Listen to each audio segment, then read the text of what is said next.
What's up, everybody? Good morning and happy Tuesday, November 14th. DK Show up on the air on your radio dials of 105.1 FM, 790 AM. Also available online, sportstalk1051.com, Google and Alexa home devices, and the app and the video stream is up and rolling right now on YouTube, Facebook, and Twitter. Happy What's Your Beef Tuesday. Ray's Place, What's Your Beef Tuesday. All right, got a little bit of a head start. Posted it up on the socials last night. What's your beef? Best beef gets free sandwich, hot beef sandwich. Hot beef sandwich or ham sandwich from our good friends over there at Ray's Place. So, if you got a good beef, start text them on over 715-830-1912 on that Shoe Doctors bullpen line. I got something that I'm definitely going to have a little what's your beef. I'm going to save mine though until just after 7 o'clock though. I'm just going to save it till after 7. But I'll just say, I'll give it a little hit. It's related to Matt LaFleur and his presser from yesterday. The man said something that I got to call him out on. Got to call him out on. So that's going to be what's my beef here. But again, I'll save it here until just past 7, because if you are just waking up, you may have missed it overnight. It's been reported first by The Athletic, by Ken Rosenthal, later confirmed by Adam McCulvey from Brewers.com. The Brewers plan to promote Pat Murphy, their bench coach, to the job of manager. So Pat Murphy sounds like he is going to be the new Brewers manager. But on top of that, sounds like Ricky Weeks will be named the new bench coach for the Brewers. So nothing confirmed yet by the Brewers, but you've got Ken Rosenthal reporting it first, then confirmed by Adam McCulvey, who writes for Brewers, for Brewers.com. So it's going to happen. But what do you think, Brewers fans? What do you think of the move to promote Pat Murphy to the role of manager and having Ricky Weeks become the bench coach? I think for me, one of the things that really stands out in this thing is the fact that it sure seems like Ricky Weeks is now, at least at this point in time, they view him as kind of a manager in waiting. And I know our good buddy Brandon Berg mentioned that on Friday. You know, he mentioned a possible scenario. Do you bring in like a veteran manager, an older manager, and have a younger guy like a Ricky Weeks, on the bench and kind of like on the job training sort of thing there. And to me, this seems like that type of move to bring it to promote Pat Murphy. You have continuity with your team right now, with your coaching staff. Everybody, it sounds like, on the coaching staff is coming back outside of Craig Counsell, obviously, who was introduced yesterday as the new Chicago Cubs manager. But then you add Ricky Weeks on there. It sure seems like that this is a on-the-job type of training sort of thing for Ricky Weeks, and maybe in a few years he will be the new manager for the Brewers. But right now, that is Pat Murphy. Now, the one thing I think is still kind of an unknown at this point is, okay, so if we got the manager in place, we know who the manager is going to be. What's the offseason plan now for the roster? What's the offseason plan for the roster? Are they going to do the quote-unquote tear it down and start the rebuild? Are they going to run with their, main pitching staff, still hold on to Corbin Burns and some of their other players? I know Willie Adames was mentioned as a possible trade target. I saw one of those rumors that the Dodgers apparently are looking at the shortstop market and And one name out there is Willie Adames, potentially. But I think now that's kind of the big unknown. You have a older manager, Pat Murphy, in his mid-60s. Do you still go with are they going to tear it down and kind of start the rebuild, or are they going to start off their season with Corbin on the roster, Willie on the roster, some of their veterans, and then see how the season goes? And maybe kind of decide that. That's where I feel like that's honestly where I feel like the Brewers are going to be at this point, unless they get an offer that just completely blows them out of the water, where it's like, yeah, that we'd be stupid not to take that trade. Then maybe. But I feel like right now the Brewers are going to have Corbin Burnes open up the season. They're going to have a lot of their main veterans on there that may only have 1 year left or an arbitration year left or maybe a couple years left. I know Devin Williams was mentioned as a possible trade candidate. I feel like the Brewers are going to open up the season with those guys. But if they get to that point into next season, close to the trade deadline, where it's obvious that they're not going to be pushing for a playoff spot, competing for a playoff spot, then maybe they kind of start to move those pieces. And, it's a risk.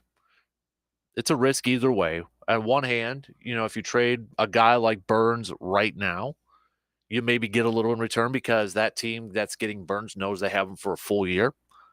But also, you go into, by the trade deadline, do you get a very anxious team, a very, desperate team that wants a guy like Burnsy, wants a starting pitcher, so maybe they overspend just a little bit out there?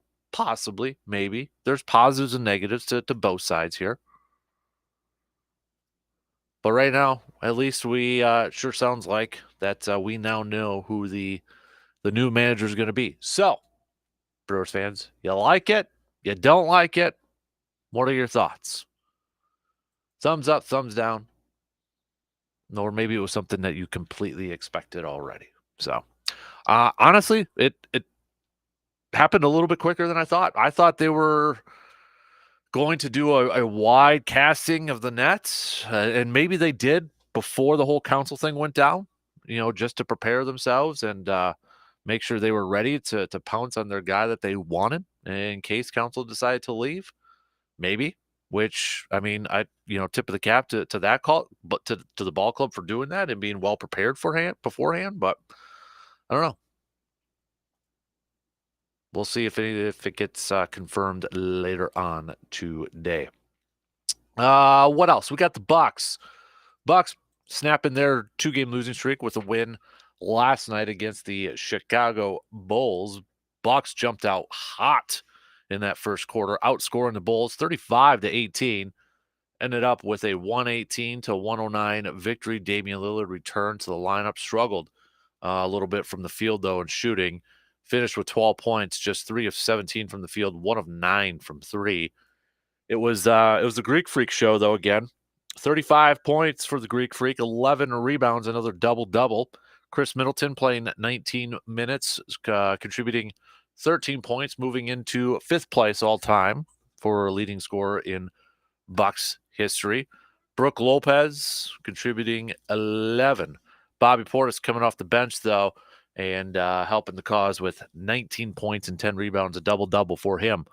But it was announced before the game last night, too, that Jay Crowder is going to be missing some time as he underwent surgery, abductor, that stomach, groin area there, too. So it sounds like maybe a sports hernia, potentially. But he's going to be missing some time here, maybe a couple months as he recovers from that. So one of their 6-man coming off the bench between him and Portis. I mean, those were kind of the main guys. Jay Crowder was getting some starts in there too when Chris Middleton wasn't playing or not getting the start. So Bucks definitely going to be missing Jay Crowder. But, that's maybe going to be more time for like a Marjon Beauchamp who played 20 minutes last night. Pat played 29 minutes. Andre Jackson Jr. played 13 minutes, the rookie point guard. Had 5 points total. Got his national championship from UConn before the game, too. So, but Bucks will be back in action tomorrow night as they take on the Toronto Raptors. So we'll talk a little hoops Speaking of hoops, the Badger basketball team, Badger men's basketball team, is back in action tonight as they take on Providence. The first road trip for the Badger men's basketball team this year. So got that. We will talk a little green and gold. Matt LaFleur's presser yesterday. That's again. That's part of my What's Your Beef Tuesday. Something that Matty LaFleur said yesterday. But we'll go through some of the other stuff that he had to say from his press conference yesterday too. So last night, maybe a little, yeah, I would say a little bit of an upset, but the Bills falling to the Denver Broncos. Last second field goal. First of all, the Broncos missed it, but then the Bills had too many men on the field. So penalty, re-kick, boom. Bills get the victory, or excuse me, Broncos get the victory. But it does affect the Packers here, remember, too, because Packers have that Buffalo Bills third round pick. So I guess if that's something you're kind of paying attention to a little bit, you want a lower or a better third round pick from the Bills. I guess you got to continue to root for them to lose at this point too. So, but hey, let's get things going here this morning. We'll talk some baseball to open it up. Brewers fans, I want to hear from you. So start to hit me up with some texts or tweets or Facebook messages. What do you think of the move to promote Pat Murphy to the managerial job? Do you think it tells us about the immediate future for the Brewers, their immediate plans, future plans, that sort of thing? Give me your assessment, okay? 715-830-1912. We'll get things going here this morning on the leadoff. Talk a little baseball. Don't forget, it is a What's Your Beef Tuesday. So what's grinding your gears, or what's your beef? Hit us up with a text. Best one gets that sandwich from Ray's Place. We'll be back.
The holiday season coming up here, Backyard Dreams wants to help make the holidays, Christmas, a little extra special for some kiddos and some families in our area. So we want to take them Christmas shopping, picking out some gifts for themselves, or maybe doing some shopping for their family. So we're looking for some kiddos. If you want to nominate them, just head to aroundthe715.com. That's around715.com. You can scroll through there. It's part of our best holiday ever. I'll even help you out. I'll send you the link. So if you want me to text you, say, dude, send me that text. I know somebody I can nominate, or send me that link. I can know somebody I can nominate. I'll text it on over to you, or I'll email it to you too if you shoot me an email. But we're looking for some kiddos. If you know of a youngster that would be perfect for this to nominate, that you know what he or she may deserve an extra special Christmas, or maybe they want to buy some gifts for their family and too. We want to help them out. Backyard Dreams wants to help them out. Wants to make this a special Christmas for this year. So we're looking for some nominations. Again, head to around the 715. That's the word around and then the number 715.com, or just hit me up with a text or shoot me an email, and I will send you back the link too, so you can make that nomination over there. Okay, but we can't do this without your support for Backyard Dreams. For everybody's support for Backyard Dreams, we're not able to take some kiddos to do a little Christmas shopping and such if it wasn't for your support for Backyard Dreams and helping out so many people in the Chippewa Valley in our area. So shout out to all of you who make this possible. So, all right, let's get things going here on the leadoff. We're going to talk a little baseball with the news overnight in case you're just waking up and getting going here. The news that Pat Murphy is expected to be promoted to the manager role for the Milwaukee Brewers, first reported by Ken Rosenthal from The Athletic, later confirmed by Adam McCulvey from Brewers.com. Adam McCulvey, in his article on Brewers.com, a source confirmed to MLB.com that the Brewers were finalizing plans to promote Pat Murphy to manager after he served as Milwaukee's bench coach for the last 8 seasons. The source also said that former infielder Ricky Weeks was expected to join the major league staff to fill Murphy's bench coach spot. The club has not confirmed any of this as of yet, as of now. But the Ricky Weeks one may not be too big of a surprise because his name was first mentioned on a list. I think it might have even been from Ken Rosenthal from The Athletic, which kind of like some people are like, oh, Ricky Weeks, huh? Okay, interesting there. I and our good buddy Brandon Burke kind of mentioned this on Friday about the possibility of maybe hiring an older manager and then having a guy like Ricky Weeks assume the bench role position and kind of have a little on the job training, and then maybe eventually would become manager down the road. I feel like these moves have kind of set that up in place. Like that's probably what's going to be happening here in the next few years. Pat Murphy's 65, I believe, going to be 65. So I feel like right now, I could be wrong. Yeah, he's 64, will be 65 here. The plan is for him to be the manager right now. Everything's in place. He's familiar with the coaching staff. Ricky comes in, is the bench coach, gained some experience, and then in a few years, the torch is passed to Ricky Weeks to become the new manager for the Brewers. That I think is the Brewers' ideal scenario for the next few years here. Murphy is almost kind of a placeholder.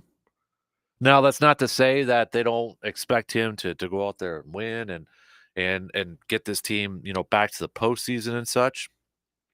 But I feel like this was a move that, one, does it help the immediate team here with some continuity with this coaching staff and with their current players? It does. But it also helps prepare the team, I think, for maybe in the next few years to have their new manager there. And, it's kind of like if it's kind of like how they develop their players, I guess, right? I mean, it's almost like having a player in the minor league and gaining some experience, getting better, working on their craft, and then when they're ready, they're called up to the majors. Oh, it kind of feels like the Brewers might be doing that sort of same thing here with their manager, with their manager decisions. Ricky comes in, he's going to gain some experience, kind of watch, might have to manage some games here if Pat Murphy gets ejected from some games, which is probably going to happen, and then gets promoted up in a few years. I think that's what's probably going to happen here. I think that's what's going to happen. And really, I've got no problem with this.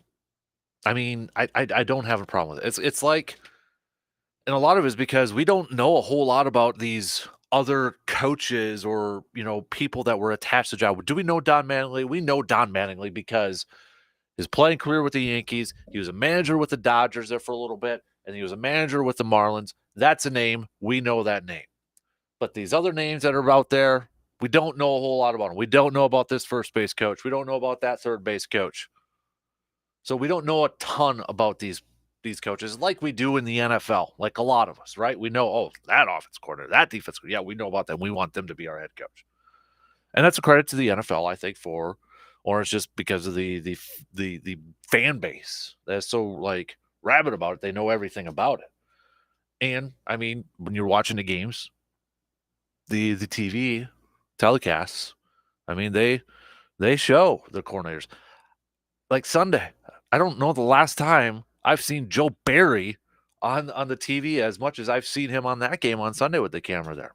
But anyways, with the baseball, it's a little different because you're not necessarily coming up with game plans or scheming or anything like that. Yeah, you're doing scouting. Yeah, you've got your tendencies when that hitter's coming up. How do you pitch them? Your outfield assignments.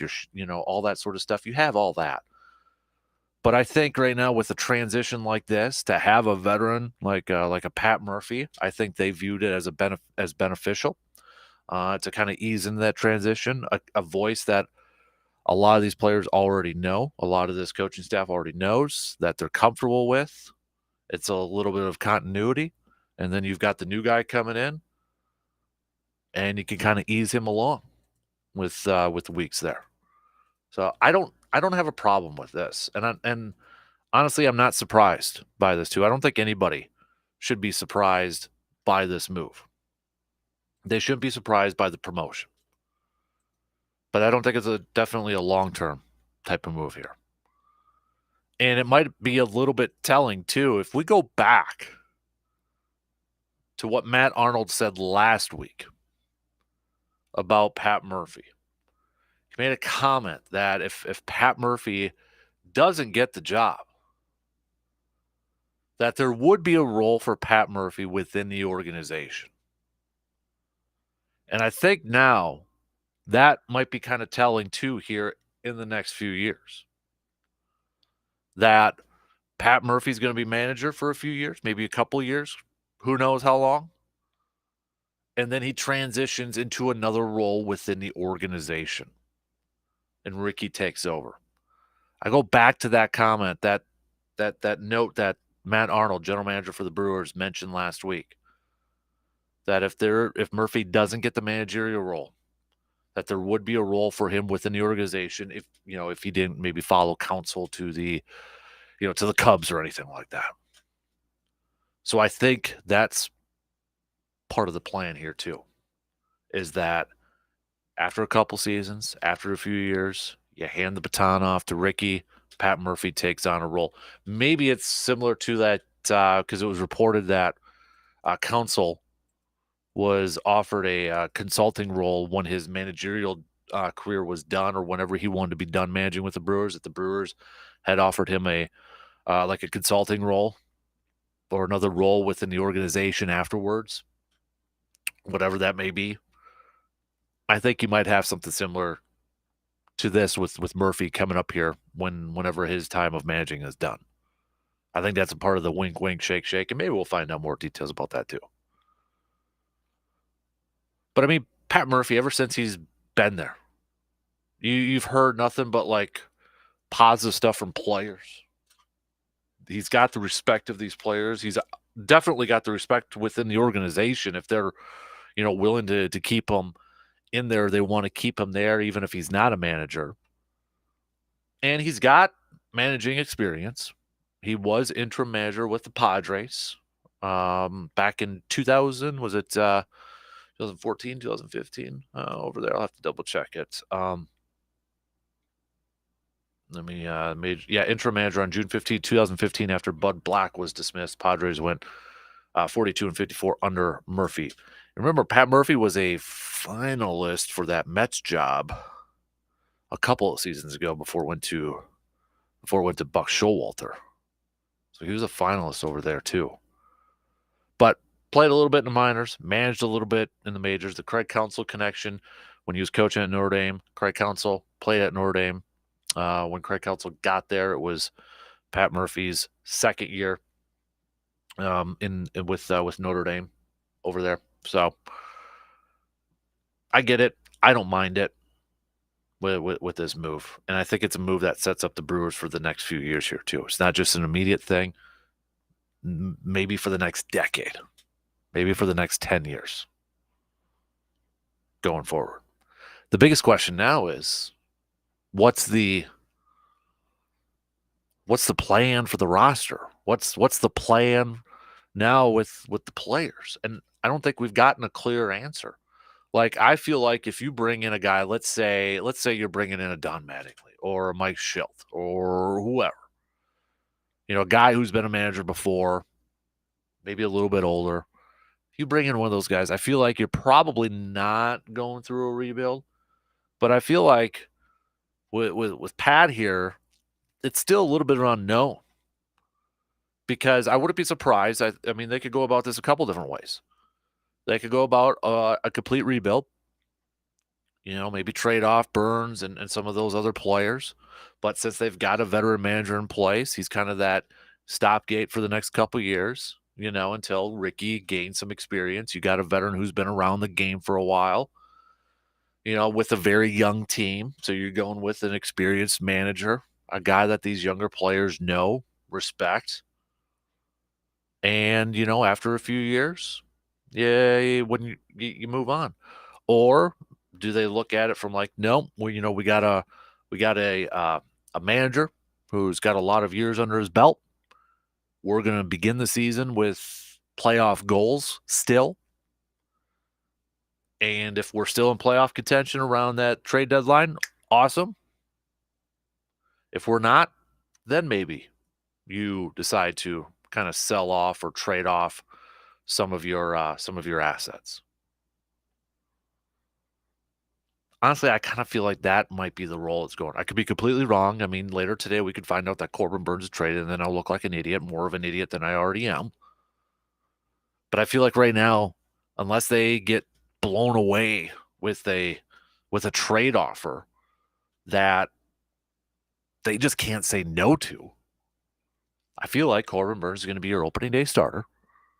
A lot of the those guys are going to be on this ball club. And they'll see how the season rolls. If they're in playoff contention, maybe they add a couple pieces by the deadline. If they're not, maybe they start to move on from those players and get a little something in return before, they leave. Something or somebody that can maybe help them within a couple years within this youth movement that they got going on here.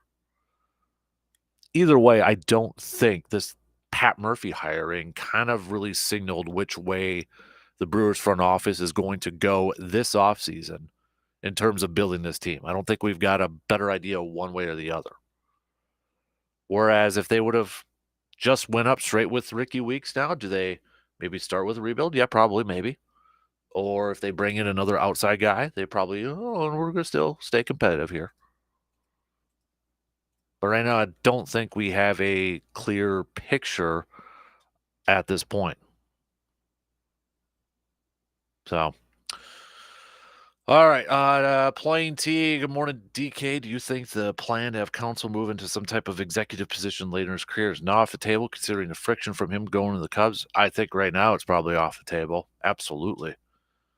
I do. I absolutely do.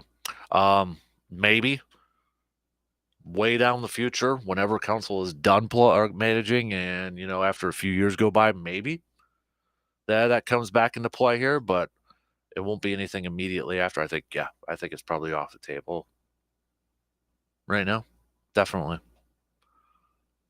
So, all right. Let's take we got a couple more texts here. Brandon's mom, B's mom's okay. I'm okay with it. Brandon's mom, I know, was a big Ricky Weeks, um, Ricky Weeks supporter. So hey, Ricky Weeks, I think he's going to be the manager in the next few years. So you're probably going to see him. G man. Brewers made the right decision. Thumbs up. Bucks win last night. Injuries are with the team. Badgers will win tonight. P.S. You're spot on. Ricky W. will get the experience you need to manage a team. Go Brewers. C-Bomb, congrats to Pat Murphy, but this is not surprising. Mark won't get off his dusty wallet to spend money on anything. Promoted from within is the cheapest way to fill that role. Not surprising, but I'm okay with it. There's not a name out there that would have moved the needle anymore. Astros, that's exactly what they did. They promoted their 34-year-old bench coach to the manager job. So it wasn't just the Brewers that just promoted from within. Astros, team that spends a lot, did the same thing, promoted from within. And he was also a name. Was it Spada that was mentioned as a possible Brewers managerial candidate too? So, all right, we'll take a quick break. We'll get back to some more of your thoughts, your opinions. Don't forget, so What's Your Beef Tuesday. Let's get some good ones. We'll be back in just a couple minutes.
Buy a ham and donate a turkey. That's we're partnering up with Hy-Vee, our good friends from Hy-Vee, with this promotion with Thanksgiving coming up already next week. Can you believe that?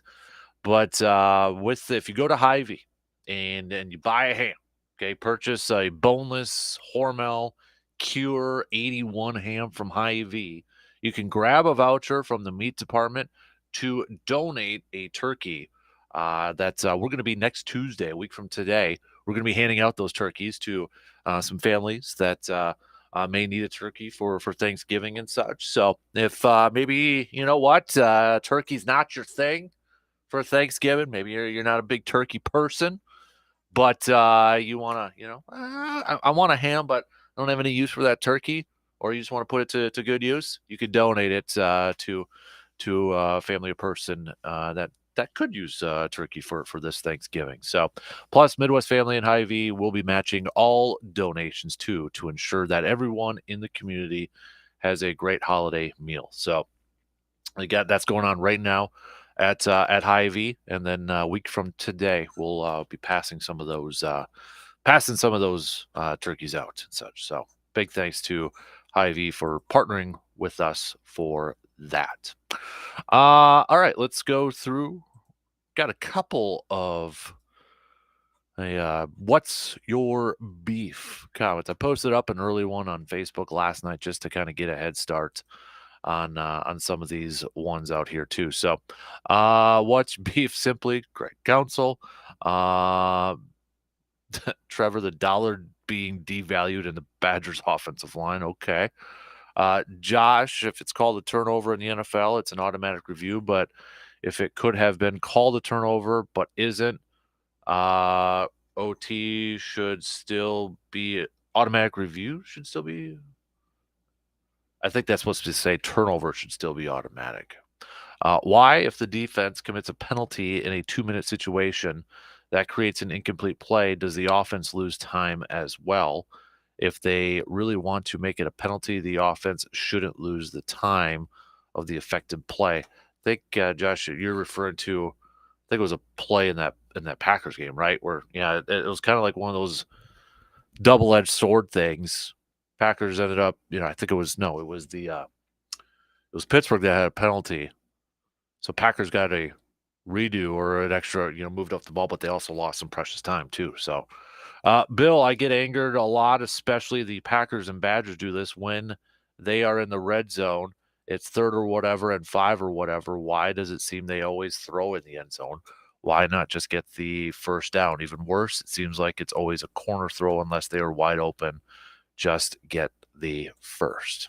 All right. So got some what's your beefs out there. We'll get back to some more coming up a little bit later on. I'm saving my what's your beef just past 7:00. And again, I'll give you a hint. It is directed towards Matt LaFleur. Matt LaFleur said something yesterday in his presser that I've got some issues with. And I've been a Matt LaFleur supporter.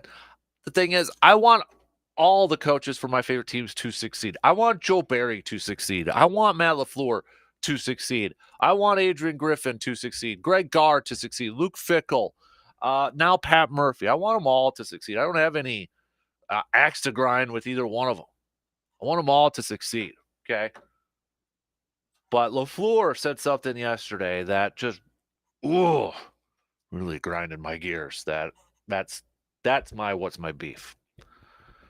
I'll play the clip, and then I'll kind of go on a little bit of a soapbox, I guess, after that. So, but you got plenty of time. Remember, by 9:00, we're going to select a winner for this one. Tony from Bloomer. Hey, Dan, what's my beef? Public land hunting and the lack of respect. Sure, it's open to all, but can we talk about common courtesy? Imagine this. You're up at dawn, geared up for a hunt in your favorite spot after careful planning. It's your piece of the outdoors, a tranquil haven for nature's sounds. You're getting poetic here, man. But hold on, what's that? Not the whitetail you're after, just another hunter setting up shop a few trees away. Seriously, it's not a city park. let's show a bit of consideration. I'm not claiming the whole forest, just asking for some space. We're not playing hide and seek. We're connecting with the wilderness. Respect for fellow hunters is key. Let's make an unspoken agreement to give each other the room we need. If you find someone already claiming a spot, explore a bit more. There's ample space. Maybe find a hidden gem that could become your new favorite hunting spot. Best of luck to all the hunters this coming weekend. Let's make public land hunting great again. Been there, man. I used to, yeah, this would be the weekend. I would always go up and do some public land hunting now, too. And yeah, been there too, man. Many times, especially and sometimes it's just on accident. Some people are making some drives and, they end up walking through on that. But yep, definitely been there. Know what you're talking about, Tony. That's a good one. I like that one. Keep these coming. All right. Text it 715-830-1912 or Twitter, Facebook, video stream will also work for that. So we'll get back to some more coming up a little bit later on. Before I get into my Packers, what's your beef? Bucks last night picked up the W, snapping their 2-game losing streak with a 118-109 victory over the Chicago Bulls. And it was the Greek Freak show again last night. Giannis dropping 35 points, 11 rebounds, a double-double again for Giannis. Bobby Portis coming off the bench, playing some big time.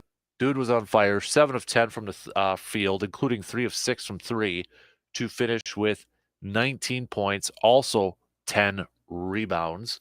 Double-double for Bobby Portis. Chris Middleton, 13 points, becoming the 5th leading scorer in Bucks franchise history. We know Giannis is number 1 in that, but Middleton now joining him in the top 5 there. You're looking at the last couple of games here for Giannis, really kind of putting his team on his back. Damian Lillard did play last night, struggled a little bit shooting from the field. But these last 3 games from Giannis, if we go back to last Thursday against the Pacers, dude dropped 54, 12 rebounds, 35, 10 rebounds, and then last night, 35 and 11 rebounds. That Orlando game, he really tried to do it all. Had 7 dimes, 7 assists, and 4 steals.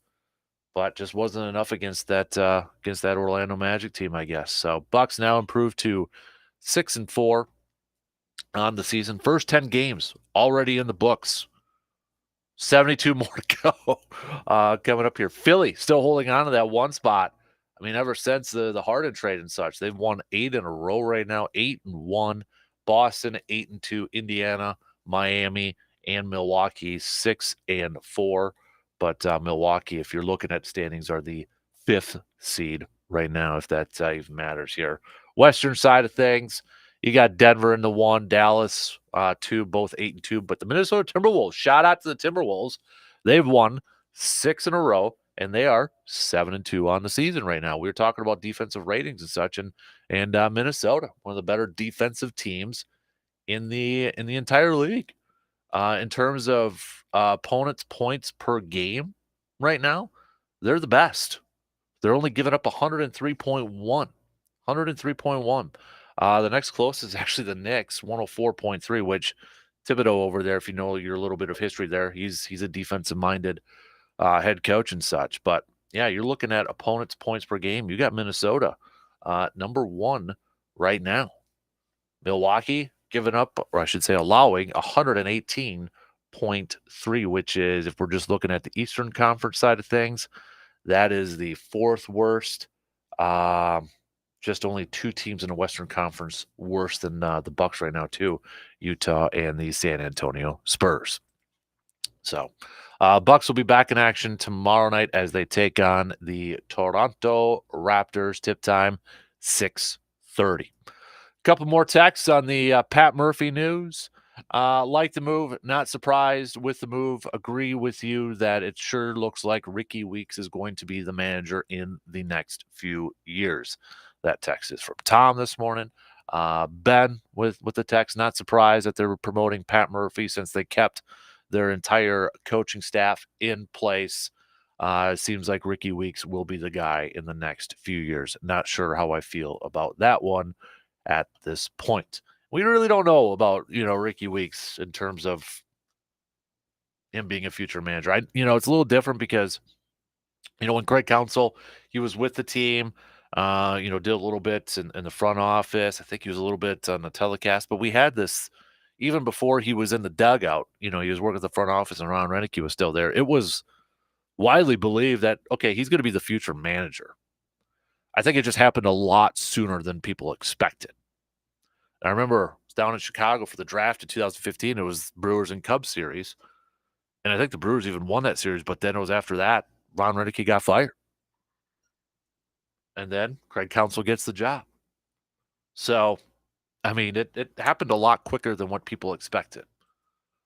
But Counsell was within the franchise, doing different parts, front office stuff.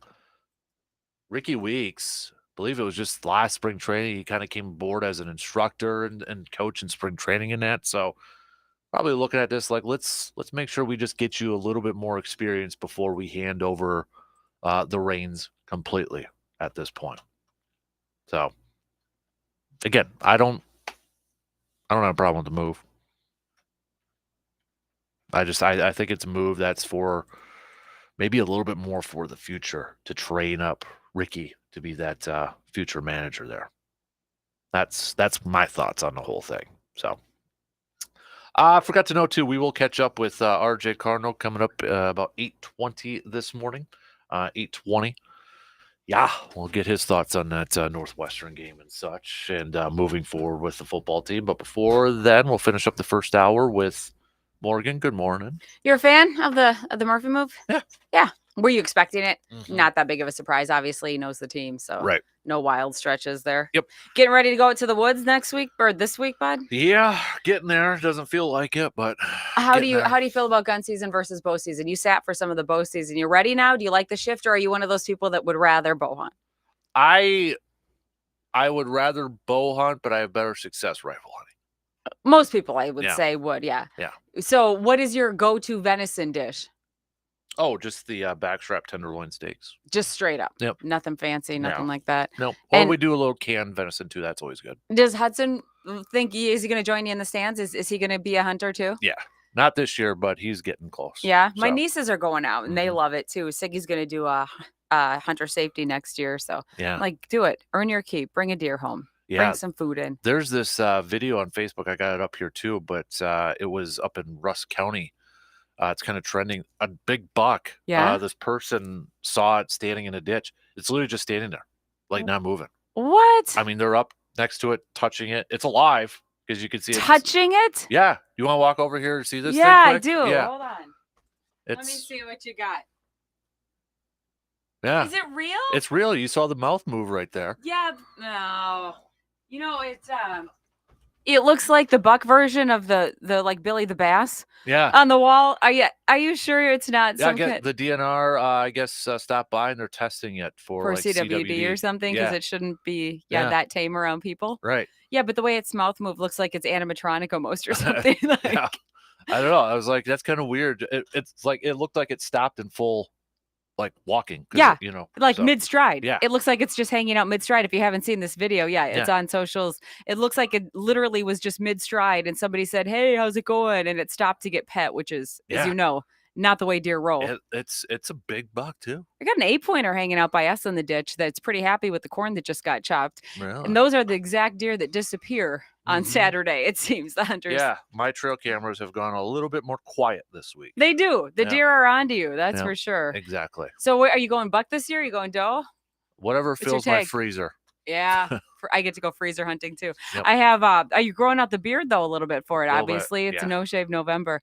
I'll bring this in tomorrow for us. We have some beard quiz, but I'll get a little warm up for you here. There's actually something that has an average for inches grown per year on the average man's beard. They've counted this. Oh God. So I'm on the low end. Look at your face, because some people, I mean, like burly beards right now are the thing in Scotty, whether or not you're going out into the woods. But on No Shave November, I thought it was appropriate. On average, dudes' beards will grow how much a year? Inches. Inches? 6. Hey, you're not far off. 5.5. Okay. So you're right there. Yeah. It's not too far off at all. All right. And there's actually only one card in the entire deck of cards that is a king without a mustache. Do you know who that is? King of diamonds. Wrong. Ooh. I'll tell you Hearts. tomorrow. Okay. I'll tell you tomorrow. Tease it. So. All right. Thanks, Morgs. Hey, anytime, Bucky. All right. What's your beef? We'll chat a little Green Bay Packers, Matt LaFleur's presser from yesterday. That's coming up after these news updates.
Crank it up.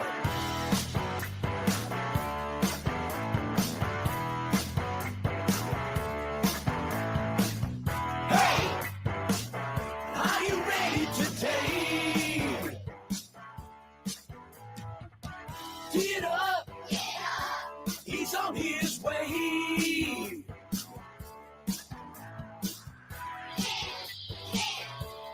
He's our man. The man, the myth, the legend. That's Dan. And now, the Dan Kasper Show. All right, here we go. Second hour on this Tuesday morning coming at you. Appreciate you tuning in wherever, however you may be tuning in from on this What's Your Beef Tuesday. Coming up, I'll give you what's my beef. And my beef is directed at Matt LaFleur from yesterday's press conference here. We've got some Badger chats coming up with RJ Cardinal next hour. Whoa. 2 more games left of this regular season. 1 more win, and then they become bowl eligible here. But after losses to Indiana and Northwestern back-to-back weeks, how confident are we that we can actually get a win in these last 2 weeks here? We'll talk with RJ about that. We got Badger Hoops tonight taking on Providence. First road game of the season for Greg Gard's group. So we'll hit that up, talk a little hockey too. Let's begin the hour with some sports nuggets of the day brought to you by Ansay Associates. 1943, Sid Luckman of the Chicago Bears became the first to throw for more than 400 yards. He threw for 433, 7 touchdowns against the Giants.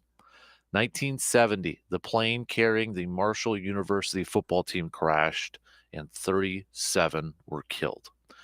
1993, Don Shula set a new NFL record with his 325th victory. Those are just some of your sports nuggets of the day brought to you by Ansay Associates. Let's, all right, so what's my beef? Matt LaFleur, press conference yesterday. Jason Wilde, who covers the Packers, has covered the Packers for a long time. Maybe Matt LaFleur was listening to the program yesterday because he addressed one of my biggest issues that I had, or maybe he listens to the Man Cave podcast. I don't know. But he addressed one of my biggest issues, and I think a big issue that a lot of fans had from the game against Pittsburgh.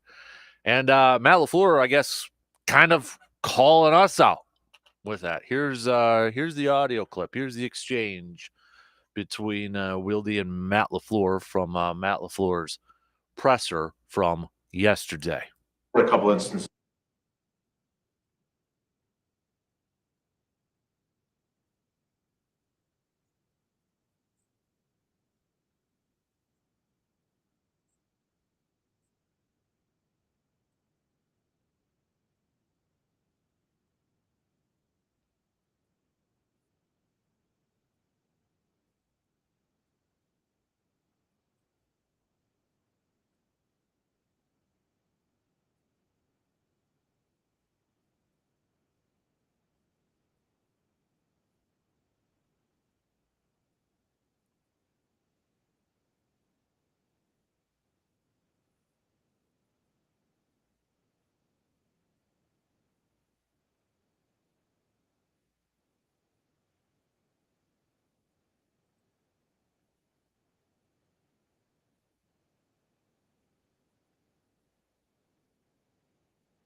All right, so that was a portion of the press conference from Matt LaFleur yesterday. Exposing yourself. Pretty much calling out people for not understanding nickel defense, maybe not even understanding football, or this, that, the other thing. Is he technically right? Yes, he's technically right. And I'll back up here. Matt LaFleur is smarter at football than I am, smarter than a lot of us right now, probably all of us listening right now. The guy has been in football almost his entire life, played college, coached college, obviously a head coach in the NFL. He knows a little bit something, okay? As much as we want to complain about coaching and gripe about coaching, they are pretty smart in their professions. I will respectfully disagree with LaFleur and his comments there. And is he technically right? Yes, if you got Preston, you got Rashawn up there, lined up, they're the defensive ends up there. I get that. I understand that. But here's my thing. It depends on where they line up, though, too, right? It depends on where those outside linebackers line up, right? Because there was a few times, and there's you can look it up, you can watch the film. Preston Smith, Rashawn Gary are lined up outside of the tackle's shoulders, like exposing the B gap. I mean, there's still frames. You can look at it. Not saying it's every play like this, but there were plenty where that B gap is so wide. There is no defender in there that a tractor trailer could drive through that thing. It's wider than a cow path. So technically, Matt, you're right. You got 4 linemen there. But doesn't it matter a little bit to where they're lined up? And I get what you're saying about, hey, running back, you know, we love that matchup of an edge rusher, defensive end going up against a running back. But here's the thing. They got to get past the tackle first. You know, they got to get past that tackle first. They got to get past the offensive lineman before you even start thinking about exposing a matchup with a running back. And we're talking about running the football here anyways. We're talking about stopping the run. We're not talking about pass protection. We're talking about stopping the dang run. And you guys couldn't do it. You guys couldn't do it. So stop making excuses. Stop covering. And I get it. He's being a good boss, and you know he's got the back of his employees. We all want our boss to have our back publicly. He's not going to throw anybody under the bus. I get it. It's a PR thing. It's you know you're not going to cause any sort of drama or whatever, that sort of stuff. But come on, man, don't be sitting there and saying you really expose yourself if you sit there and talk about 2 defensive linemen in nickel. But I mean, come on, man. That just bugged me out. It's my beef. It's, you know, we call it on the podcast. We have a segment called, you know, Say It. Matt LaFleur needs to say it because that was ridiculous. It depends on where those guys are lined up. If Preston Smith and Rashawn Gary are going to line up way outside to where, you know, if there was even a tight end outside of the right shoulder, left shoulder of the tackle, and you're exposing that beat gap so much, why wouldn't you run down that thing? And that's what the Steelers did. The thing is, a lot of teams would go into this game looking at, Green Bay starting a 7th-round rookie, Carrington Valentine. Hey, he's got some upside possibly, but he's still a 7th-round rookie corner. And then the other starting corner is an up-and-down practice squad player. We've got some young, talented receivers, George Pickens, Johnson, a veteran, Allen Robinson. A lot of teams would go into that game with an offensive game plan of maybe like really exposing that and really targeting those guys. Pittsburgh didn't have to do that because they were just running the ball all over the damn place on this defense because of your 2 down defensive linemen. and you had 2 edge rushers on the outside. Yes, Rashawn Gary and Preston Smith are bigger than a lot of other outside, typical 3-4 outside linebackers, edge rushers, whatever the hell we're going to call them. They are bigger. That doesn't justify the play calls, though. That doesn't justify where they were lined up. And I get it. You're probably having an inside linebacker maybe coming up that B gap. But you know what? I'm going to take a guard versus Isaiah McDuffie any day of the week to open up those holes. As soon as that guard takes on that inside linebacker, that running back is instantly on the next level, in that second level. We went through that stat yesterday where Rob Demovsky noted 3.6 yards. 3.6 yards before a Steelers running back had any contact on him. 3.6 yards before contact was the average. That's insane. The Steelers entered that game with 2, towards the bottom of the league, 2 yards before they got their first contact. You're talking almost 4 yards gained on the ground. Gained on the ground before contact. So don't go out there, Maddie, and tell people essentially they're dumb. You don't know what you're talking about when you say 2 down linemen in a nickel because your edge rushers, your outside linebackers are your defensive linemen. Are you technically correct? Yeah, sure, you're technically correct. You've got 4 linemen up there. Spacing matters, though, a little bit. Where they're lined up, because you know what? A lot of those times they were still lined up as an edge rusher and creating these massive lanes. So don't sit there and ridicule and call out a bunch of those people. It's just that I backed up Matt LaFleur.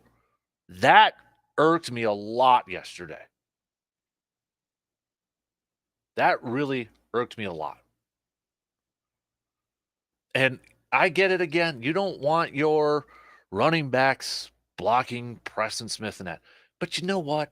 We're not talking about passing plays here. We're talking about obvious running situations, running plays.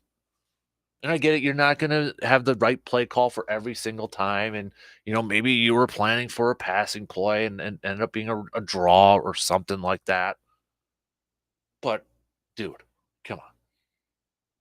Let's get a little honest with ourselves here. Let's get a little real with ourselves here. Okay? That was a little ridiculous yesterday. That response, that answer, that was ridiculous. I'm at some point, I think it was yesterday when we were talking about it. Potential maybe future defensive coordinators at this point in time. And, I know there's going to be some people, in the last couple of years, you've had fans, talking about, hey, Mike Zimmer or even Lovie Smith or something like that. And be like, okay, you're going to have to switch to a 4-3. At this point in time, I might want a 4-3 just so you have some typical 4-3 base lineups up there. And really, when you look at some of the better defenses in the league, remember when 3-4 was the defense to run? It was like, oh, yeah, that's the one. You want to get some edge rushers out there. You want to get after the quarterback and all that. Green Bay switched to the 3-4 when McCarthy hired Dom Capers, and they, Ted Thompson went into the draft and got, a typical nose tackle up there with B.J. Raji. Then he went and got himself an edge rusher and Clay Matthews. 3-4 was the thing. You kind of look at some of these defenses right now, though. Some of these top defenses, and I was looking at them earlier this morning. And I get it too. Like a lot of the bases, there's not a typical 3-4 base or 4-3 base. A lot of it is nickel. But you look at some of these teams, Cleveland right now, 4-3 base. They run a 4-3 base with Zadarius Smith as a defensive end. Baltimore is up there. They still do a 3-4. Dallas is a 4-3.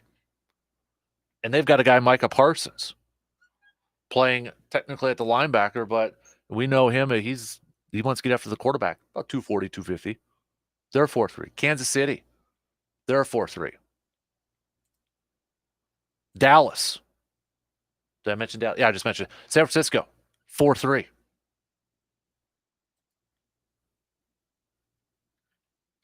I don't know. You might be able to convince me to maybe switch over to a 4-3 style here at this point. That might be just over exaggerating it here a little bit, but I don't know. That's my beef. Matt LaFleur yesterday with that comment. Really exposing yourself for people who talk about 2 down linemen and a nickel. I don't know what you're talking about when you say stuff like that. Give me a break, dude. Give me a break. Weak. That was weak. All right, let's we got a few texts here. Josh, are their hands in the dirt? No, so they aren't defensive ends because they're standing up. LaFleur's correct. Teams don't want running backs blocking Preston Smith or Rashawn Gary, but we don't want them covering running backs or wide receivers running down the field either. You want my Tuesday beef? It's Matt LaFleur peeing on my leg and telling me it's raining. Matt needs to apologize to the guy that's asking that question. Bottom line, can't stop the run. Some different scheme is needed badly. Surveyor, screw it. Run the Bears 46 defense. We'll take a quick break. We'll have some more Green and Gold chats coming up. Keep your What's Your Beefs coming. We'll be back in a few minutes. You're listening to the Dan Kasper Show.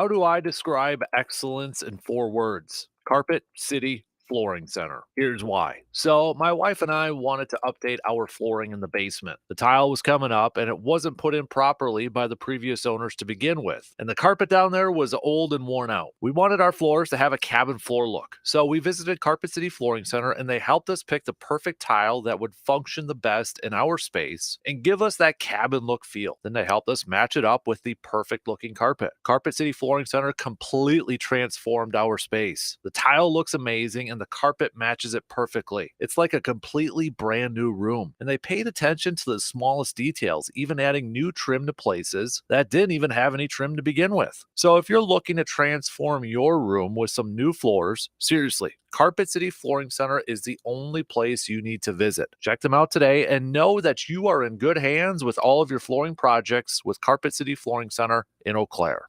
Finding the special healthcare resources families need just got easier. Wisconsin Wayfinder Children's Resource Network helps kids with delays, disabilities, special healthcare needs, and mental health conditions.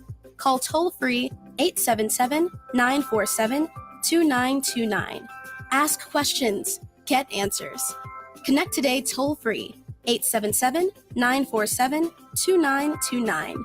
Sponsored by the Wisconsin Department of Health Services. Menards 11% sale ends Thanksgiving Day. Max has more than 1,000 shower doors, bathtubs, and showers to add style and luxury to your home. Save big money on beautiful Max bathroom solutions that will transform the look of any home. It's your last chance to get 11% off your bathroom update at Menards. Stores closed Thanksgiving, but 11% off remains in effect on Menards.com. Savings are mail-in rebates. Some exclusions apply. See store for details. Save big money at Menards.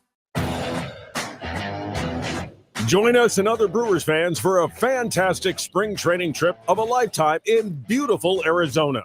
6 nights, 3 Brewers games, 2 days of sightseeing, and much, much more. Plan your vacation now. Stay at the Crown Plaza Phoenix Chandler Golf Resort with Uber vouchers for rides between Phoenix airports and the resort.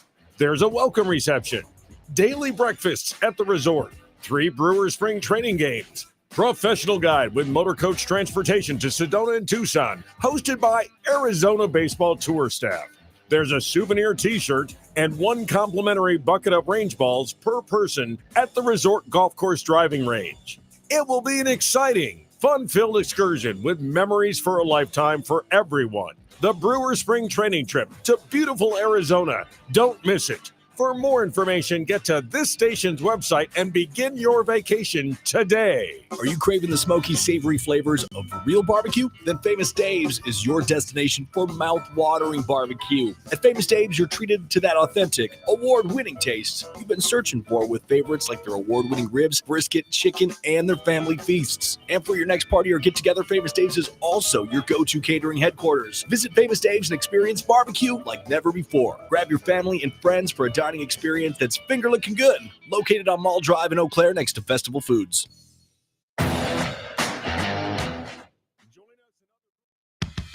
Are you ready to start a meaningful career in healthcare? Are you looking for a job that fits your work-life balance? Become a certified direct care professional today and make life better for older adults or people with a disability. WIS Caregiver Careers makes it easy with free online training plus earn a $500 bonus. See your name on Wisconsin's Certified Direct Care Registry. Sign up today at wiscaregivercdcp.com. Sponsored by the Wisconsin Department of Health Services. Sport.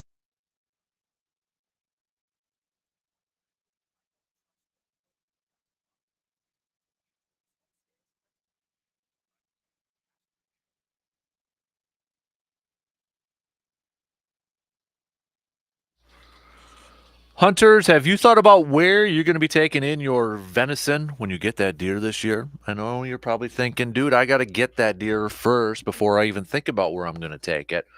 I got confidence in you, though. You're going to get it, and you're going to want to make sure you take that deer in right away with the warmer temperatures coming up this weekend, too. So especially if you get it early, might have to put it in a, got a deep freeze or something like that, debone it, cut it up and all that. But if you're wondering where you should be taking it, maybe you get a trophy and like, I got to keep it out. Mike Star Market, baby. Our good friends from Mike Star Market on the west side of Eau Claire, they got you covered. If you want quality and different options to choose from and how you want your venison processed, and why wouldn't you, then Mike's Star Market is your place to go. Just visit mikestarmarket.com to check out their venison processing info and to see all the different options you can choose from, or stop on by and chat with the awesome folks over there. I was just there Friday grabbing some stuff for deer camp, some brats, some snack sticks to take in the tree stand. They've got some freeze-dried candy too. That's awesome. Hudson and I are going to do a taste test video with that over there too. So, but stop on by. Best of luck on your hunting season. Be safe this coming weekend and next week. And for the best venison processing in town, nobody beats Mike's Star Market. All right, let's continue some Packers conversation. We'll get back to some more what's your beefs. Just hit us up with some text on that Shoe Doctors bullpen line, 715-830-1912. Joe, what's your beef with this green and gold team right now? That they're young. That's the biggest beef I have with this team right now. And of course, a lot of questions about Joe Barry and some of his choices.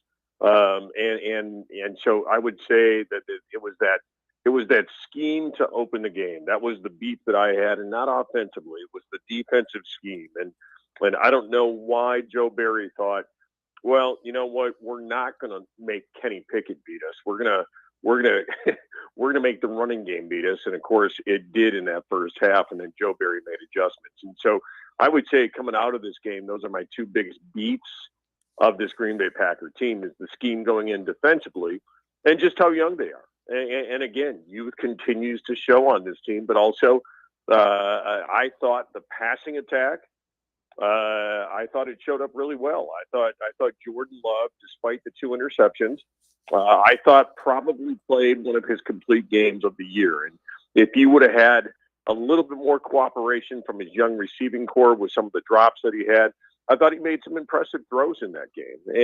And look, you know, I tweeted it out this morning, and I know Packer fans right now are full of angst about Christian Watson. I get that, but the guy is still a freak of nature from an athletic standpoint. And you look at last year's draft, because both tackles, left tackle, right tackle, Rasheed Walker and Zach Tom, I thought they did a phenomenal job overall against TJ Watt and Alex Highsmith. And so those 2 tackles drafted last year, Quay Walker, obviously he's been injured the last couple of weeks, but he still leads the Packers in tackles.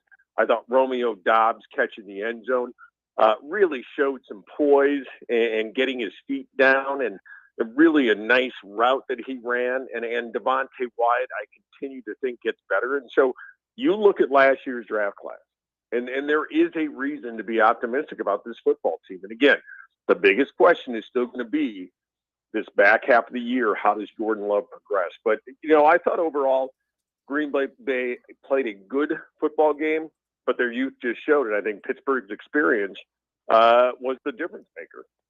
I don't know if you had a chance at the beginning of this hour. My beef was from Matt LaFleur's presser yesterday, where he kind of told people, went off on Jason Willey's question about the two down linemen, and he said, I don't know what you're talking about when, we're in a nickel and, two down linemen, you got your edge rushers who are D linemen. I get that. I understand. Technically, he's right. But I mean, come on, Joe. Like when we see these nickel defenses and with your outside linebackers, the B gap is completely wide open where a tractor trailer can fit through that thing. I mean, I don't understand. Is he just simply backing up Joe Barry at this point? Because I thought Matt LaFleur looked like a fool yesterday talking about that. Yeah, look, he got defensive, and I agree that he was. I think he is trying to stem the tide a little bit as far as the fire Joe Barry narrative goes. And so, this is a guy, would you rather have your head coach, back his assistant coaches in front of the public, or would you rather have your head coach throw somebody under the bus? And right. So I thought he looked, I thought he looked bad. It was a bad look on Matt LaFleur. And I thought it was a legitimate question. When you look at the game film over again, I mean, it's absolutely ridiculous. And I think Joe Barry will be gone. I do. I think, you and I had a conversation a few weeks ago. Do you have to keep him if he continues at this level? And if I'm not mistaken, I believe his contract is up at the end of this year. I believe. And so I think there's going to be a lot of options out there. Heck, Sean McDermott might be available the way the Buffalo Bills are looking. And so, I agree that horrible look by LaFleur, but also really bad game plan by Joe Barry. And I think that's what LaFleur is probably covering up. And the way that game started, it just was like you're scratching your head because you got Kenny Pickett and you're not making him beat you. You're basically saying the Steeler running game, we're gonna put the onus of responsibility for the Pittsburgh Steelers to win that game on the running game. And basically that first half they kind of did. And so it's frustrating to see this. And again, it's one step forward, two steps back with this defense. It seems Joe Barry plays a good game, or schemes a good game, I should say. And then the next game, he looks lost out there. And so you're looking for a level of consistency. But I put that on Matt LaFleur as well. And he's the one ultimately responsible for Joe Barry. A lot of people, kind of, I should say, fans coming out and really criticizing Christian Watson right now. And I know his dad was on Twitter and, posting up what Davante Adams' first 2 years looked like. And he's not wrong. And I don't think, I'm not saying that should be, he's going to be the next Davante Adams or anything like that. What have you noticed or what have you seen from Christian Watson, though, that clearly looks like he's taken a step back from last year? Is it simply the sophomore slump that we hear, or are you noticing something different with Christian Watson's game this year?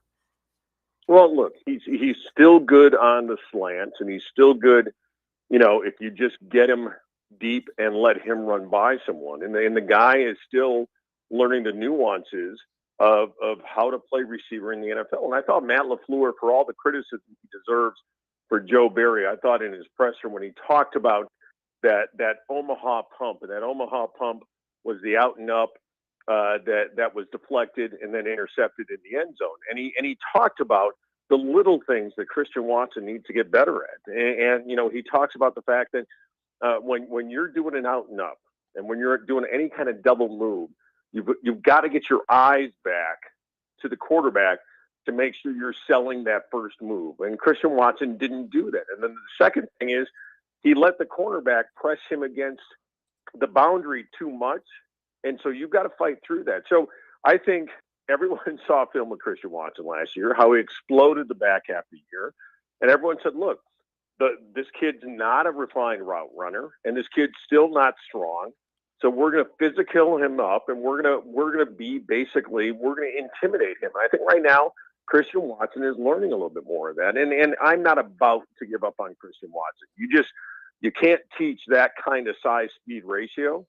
But I will say this: that Jordan Love and Matt LaFleur need to almost start looking elsewhere now, as far as rather than forcing the ball to Watson, let the game come to him, and then get the ball. I mean, Jaden Reed right now, I think it's the Green Bay Packers' best wide receiver. Mm-hmm. And you're seeing more of Luke Musgrave these last couple of weeks. So I think really this is back to Matt LaFleur to say, how do we scheme this thing to put Christian Watson in the best possible scenario, but not force the ball to him?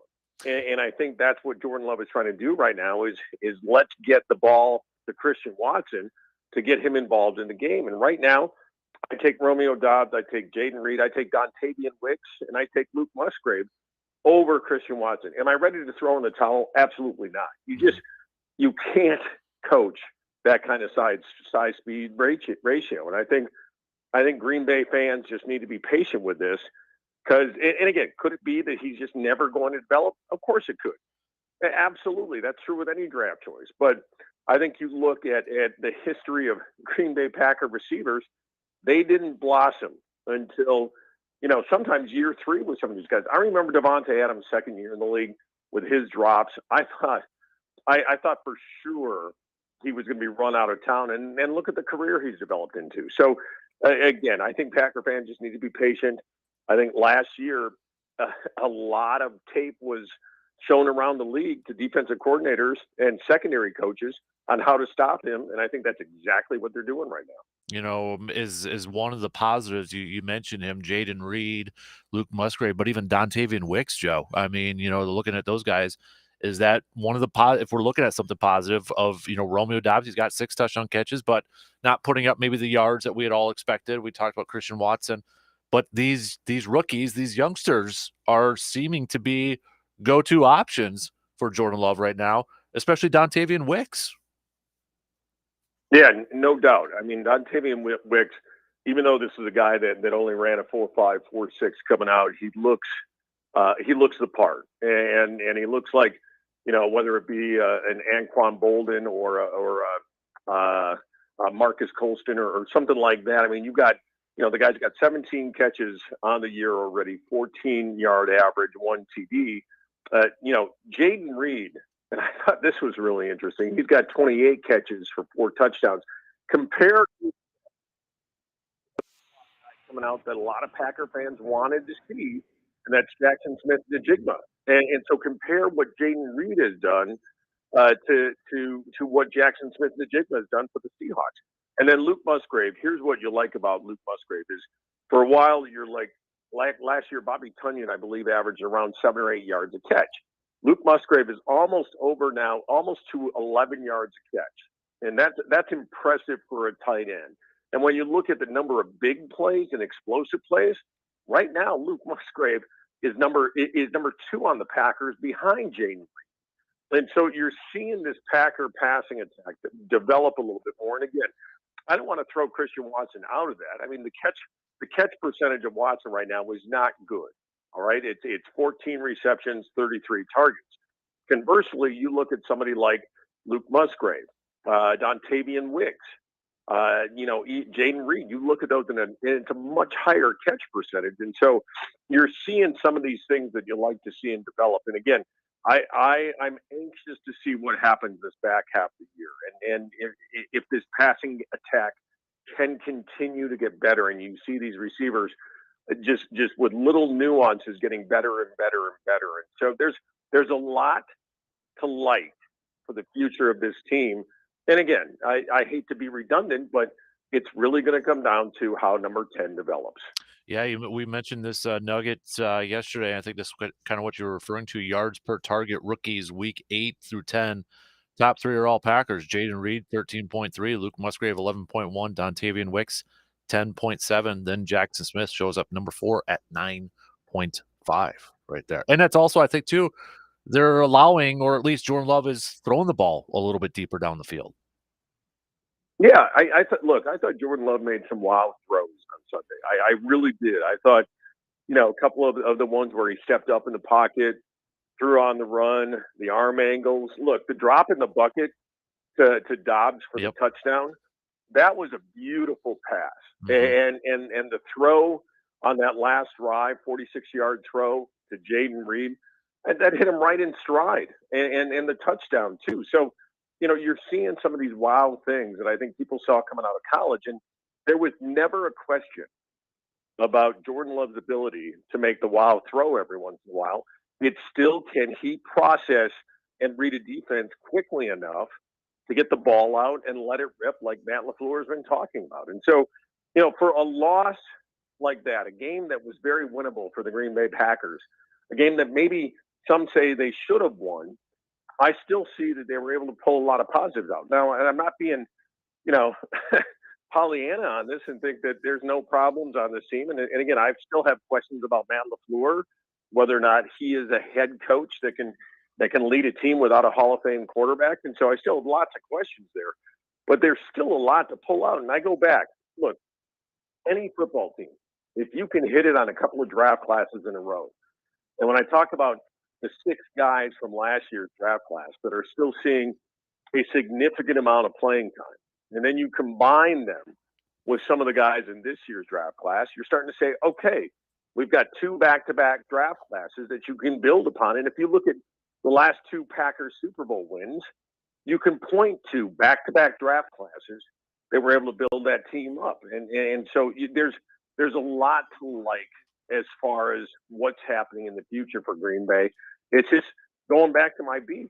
This team is just so young that they continue to kill themselves with youth-based mistakes. And so, again, it'll be interesting how Jordan Love develops. But I saw, again, last couple of weeks, this passing attack has gotten better and better. So they got the Chargers coming to town this weekend, going up against maybe their new defensive coordinator Brandon Staley too. Never know. We saw the Chargers getting a shootout with the Lions this past weekend. We know that Chargers defense is very susceptible, but I mean, can this Packers offense even halfway hang with this Chargers offense this weekend if it gets into a shootout? I don't know why, and I said this last week when we looked at this stretch of 4 games. I don't know why, but I still feel good about this matchup.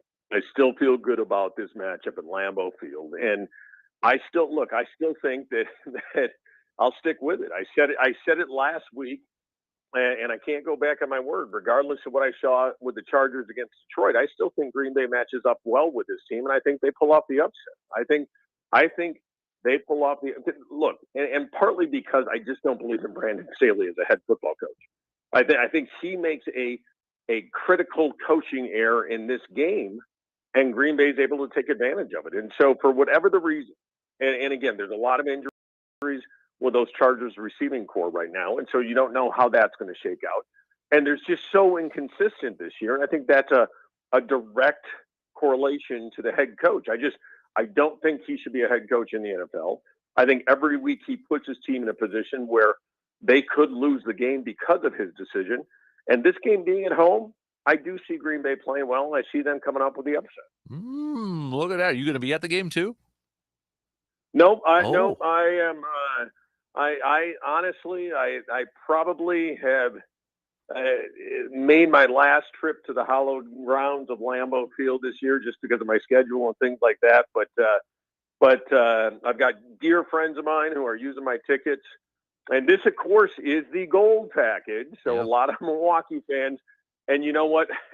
Wouldn't surprise me at all if you see quite a bit of Chargers fans in there, because Milwaukee fans typically don't necessarily make the trek, especially at this time of year with a losing team. And so you're probably going to see a little bit more of the blue and yellow rather than the green and yellow this week. And, of course, Green Bay's going with their throwback unis this week. And so it'll be a fun game. And I think it'll be interesting because we all know Matt LaFleur hired Joe Barry because he wanted the Brandon Staley defense. Mm-hmm. We all know that was part of his reason. So it's going to be essentially, the teacher versus the pupil this week with Staley and with Joe Barry, and who comes out on top on that. And again, I don't think Brandon Staley has what it takes to be a head coach in the NFL. And I question whether or not LaFleur does, But I think LaFleur gets the win this weekend. All right, Joe. Well, we appreciate your time as always, sir. Enjoy your rest of the week, and we will catch up before Thanksgiving next week. Okay, bud? All right, brother. Take care, man. You got it. There you go. There's Joe DeGuano joining us here this morning. We got to take a quick break. We'll finish up the second hour. Continue to give me your opinions on the Pat Murphy hire, Ricky Weeks to bench coach. We spent the entire first hour dissecting that and talking about that. So let us know. Thumbs up, thumbs down, like the move. A lot of you already saying, yeah, kind of expected that. So, but if you got another take on that, let me know. We'll take a quick break and finish up this second hour after these few words.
You got a couple days yet if you got to go visit our good friends at Tilden Gun to get ready for the upcoming deer hunting season, the opener on Saturday. Just a quick note too, Tilden Gun, they will be closed during the deer gun season, November 18th to the 26th for deer season this year. So anything you need, make sure you stop in and get ready for opening day. Any questions, just give them a call or stop on by. Let them help you out. So, but best of luck and be safe for this hunting season. And don't forget, have any luck. Doesn't have to be the biggest one out there. But if you have any luck, share your photos, whether maybe you're taking a youngster out in the woods with you, or maybe you just got a cool story to go with that photo, or whatever it may be. We've got that trophy gallery, the Tilden Gun Trophy Gallery on our website, sportstalk1051.com. Okay, so send those on over throughout your hunting season.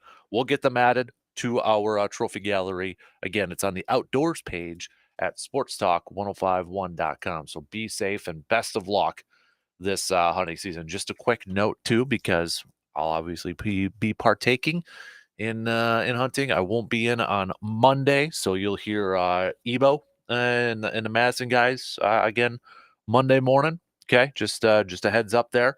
But I'll be back on Tuesday. Hopefully, I'll be able to brag and at least talk about a good deer. I know G-Man on Friday when he was over at Hy-Vee visiting said I was going to get a Ted pointer. Okay, you know what, G-Man? I don't know if you've got like somebody you pray to for hunting, good luck or anything like that, but I'm gonna need some major luck with that one there, big guy. So, but best of luck, everybody, and we'll also have Jake Bolks in on Thursday. He's going to be in studio for a little bit of a extended version. Jake Bolks, conservation warden. So if you have any questions leading up to the opener, text them. It's easier for me to kind of keep tabs of everything. So text them to me at the Shoe Doctor's bullpen line. Okay. And then we can get those to Jake so he can help answer any last minute questions before you head out to the woods this weekend. So majority of you saying with the Pat Murphy hire that you're not surprised. Don't have to go through all of them because it's pretty much the same here with a lot of these texts here, but a lot of you not surprised with the hire to promote Pat Murphy to the managerial position. Still nothing confirmed by the Brewers, which, I mean, at this point in time, I mean, if it's going to be confirmed, it's probably going to be later on today. But you got Ken Rosenthal, you've got Adam McCulvey, who writes for Brewers.com, confirming it's already on Brewers.com, saying Brewers expected to promote Pat Murphy to manager, according to a source. So it's going to happen unless something, I guess we can never say for sure, because thanks Josh McDaniels for that. And but it's going to happen at some point. Got a lot of continuity there with all the pitching or with all the coaching staff coming back, like Chris Hook, who's the pitching coach and such. Ricky Weeks going to be the bench manager there. I still think that's going to be, kind of he's going to be a manager in waiting type of thing, going to gain some experience. And then in a few years, he's going to, I think in a few years, he's going to be the new manager for the Brewers. I believe that's going to happen. So, but you know what? Pat Murphy can make it kind of difficult too if he goes out there and wins a bunch of ball games and they advance into postseason and such, and he wants to continue to manage. He can make it a little bit difficult out there too. So we'll see. Well, we'll see how the season progresses here. So if you got maybe a different take, or if you don't like the move, let me know and give me your reasons why. And maybe who would you have targeted instead of Pat Murphy? You wanted to go outside the organization, like Don Mattingly or something like that. So we had the rookies of the year, Corbin Carroll from the Diamondbacks and Gunnar Henderson, unanimously rookies of the year. I don't think those were too much of a surprise out there for those guys. So, but yeah, not a whole lot in terms of the free agency market either here for the Crew. I know there was one rumor, we mentioned it in the first hour too, that apparently the Dodgers are kind of watching the shortstop market, and one name out there is potentially Willie Adames. And I know there's some Brewers fans out there would be like, yes, please move on from that. Willie Adames is kind of an interesting one here too, because, they've got Bryce Terang potentially that could move over to that spot. And in fact, I was on MLBTradeRumors.com, and they've got their top 25 offseason trade candidates. Number 2 is Corbin Burns, and number 3 is Willie Adames on there. Number 1 is Juan Soto from the Padres. But as they put, Burns and Adames are tied together with good reason. They're each 1 year from the open market and projected for a noteworthy arbitration salary. So we'll see what those two over there. Do they have any more Brewers listed on their top 25 over here? I'm just kind of scrolling through here because I saw those two right away. And the Brandon Woodruff one, I mean that he ain't getting traded at this point in time with his shoulder injury and such. So, but okay, they got Adrian Hauser, Devin Williams as others of note listed on there. But I don't know. I feel like Willie Adames is more likely to be traded than Corbin Burns at this point. I feel like Corbin Burns might be more of a trade deadline type of player. I don't know. That's my gut right now. I could be completely off on this. Completely off on it. Hot stove. We might see some more movement come next month when they've got those winter meetings going on, and that's where we see a lot of, maybe some free agent signings and some trades going down and such. Those December winter meetings is when a lot of stuff gets going. So maybe we'll have some more movement then. But first domino to fall, they've got their manager. They've got a new bench coach. They don't have to worry about finding other coaches. They're all intact, and now it's on to building this roster. Big offseason, a lot of question marks, a lot of uncertainty for this Brewers team as they head into this offseason. 2 in, we got one more to go. We're going to talk some Badgers coming up next hour. What's next with this Badger football team? Nebraska coming up here, but you got the hockey teams, number 1s in the country. Hoops in action against Providence tonight. Plenty to catch up with RJ Cardinal. He's coming up in about 20 minutes.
All right, here we go. Final hour kicking off this morning on this Tuesday morning. It's a What's Your Beef Tuesday. What's your beef? What do you got? What's grinding your gears? Let us know. Best one will get a free sandwich, whether it's a hot beef or a ham sandwich from our good friends at Ray's Place. You got one more hour. Well, I got actually 55 more minutes, so less than an hour to text those puppies on over. 715-830-1912. We got some good ones, but we got some time for some more. So send those on over, then we'll select a winner to get that sandwich. By the way, tomorrow we're going to be having a little lunch at Ray's Place because we're going to be recording an episode of the Man Cave podcast over there, kind of a hunting episode, getting ready for the opener on Saturday. So should be a lot of fun over there. Also, Friday, we're going to be doing the podcast right after we do the show from Cabin Coffee, too. So if you're heading over, maybe going up to deer camp or on the road and getting some supplies and you need to grab some coffee, we'll be over at Cabin Coffee after we do the morning show, doing a podcast over there. So coming up in about 15 minutes or so, we're going to catch up with RJ Cardinal, our Badger analyst from Madison.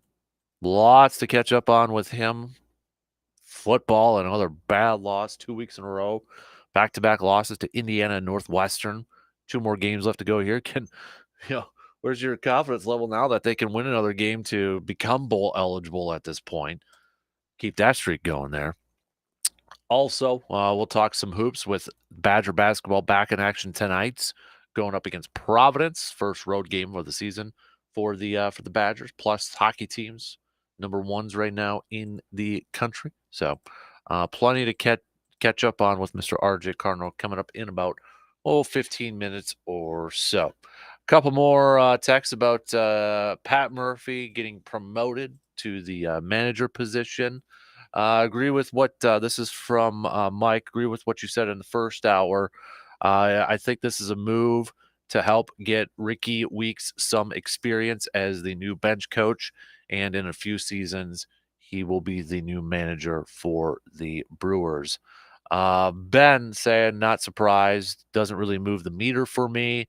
We'll see how it all works out.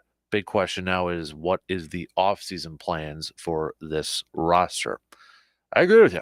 I agree with you, Ben. It's kind of an unknown at this point now. What are the plans going to be? And maybe we'll find out in the next couple months here or so. But first domino to fall is they've got that manager promoting from within, and we'll see how it goes after that. I've got to imagine, and maybe it didn't matter to Pat Murphy at this point.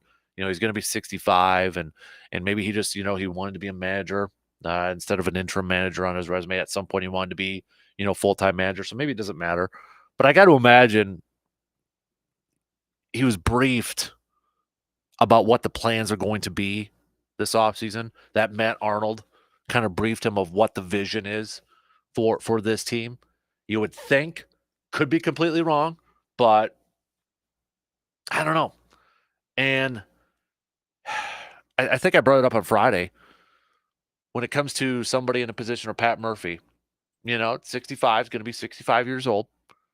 Does he look at this, next step in his career, this next stage or chapter in his career? Does he look at it from a standpoint like, I want to be a manager, a full-time manager. I want an opportunity to manage on a regular basis in this league. That's my goal. And, maybe that's willing to take this job for the Brewers, maybe even if they go through a little bit of a rebuild. Or is it, hey, I want a ring. I want a World Series ring. That's my main goal, whether I'm a manager or a bench coach. Would he follow Craig Counsell possibly to that? And if he views that as a better chance to win a ring, I don't know. Everybody's different, but again, I'm good with the move. Kind of thought this might be the move that they would go to. And I definitely think with Ricky Weeks being the bench coach now, it's going to be a few years from now when Ricky will be the new manager. Like I just mentioned a little bit ago, Pat Murphy can make that decision, prolong that, or make it a little bit more difficult if he has success and the Brewers continue to win a bunch of games and go to the postseason, maybe make some deep runs into the postseason. But we'll see how that all unfolds after. So we also talked a little green and gold last hour. Packers off day today. They'll be back at practice going up against the Chargers, preparing for the Chargers this Sunday.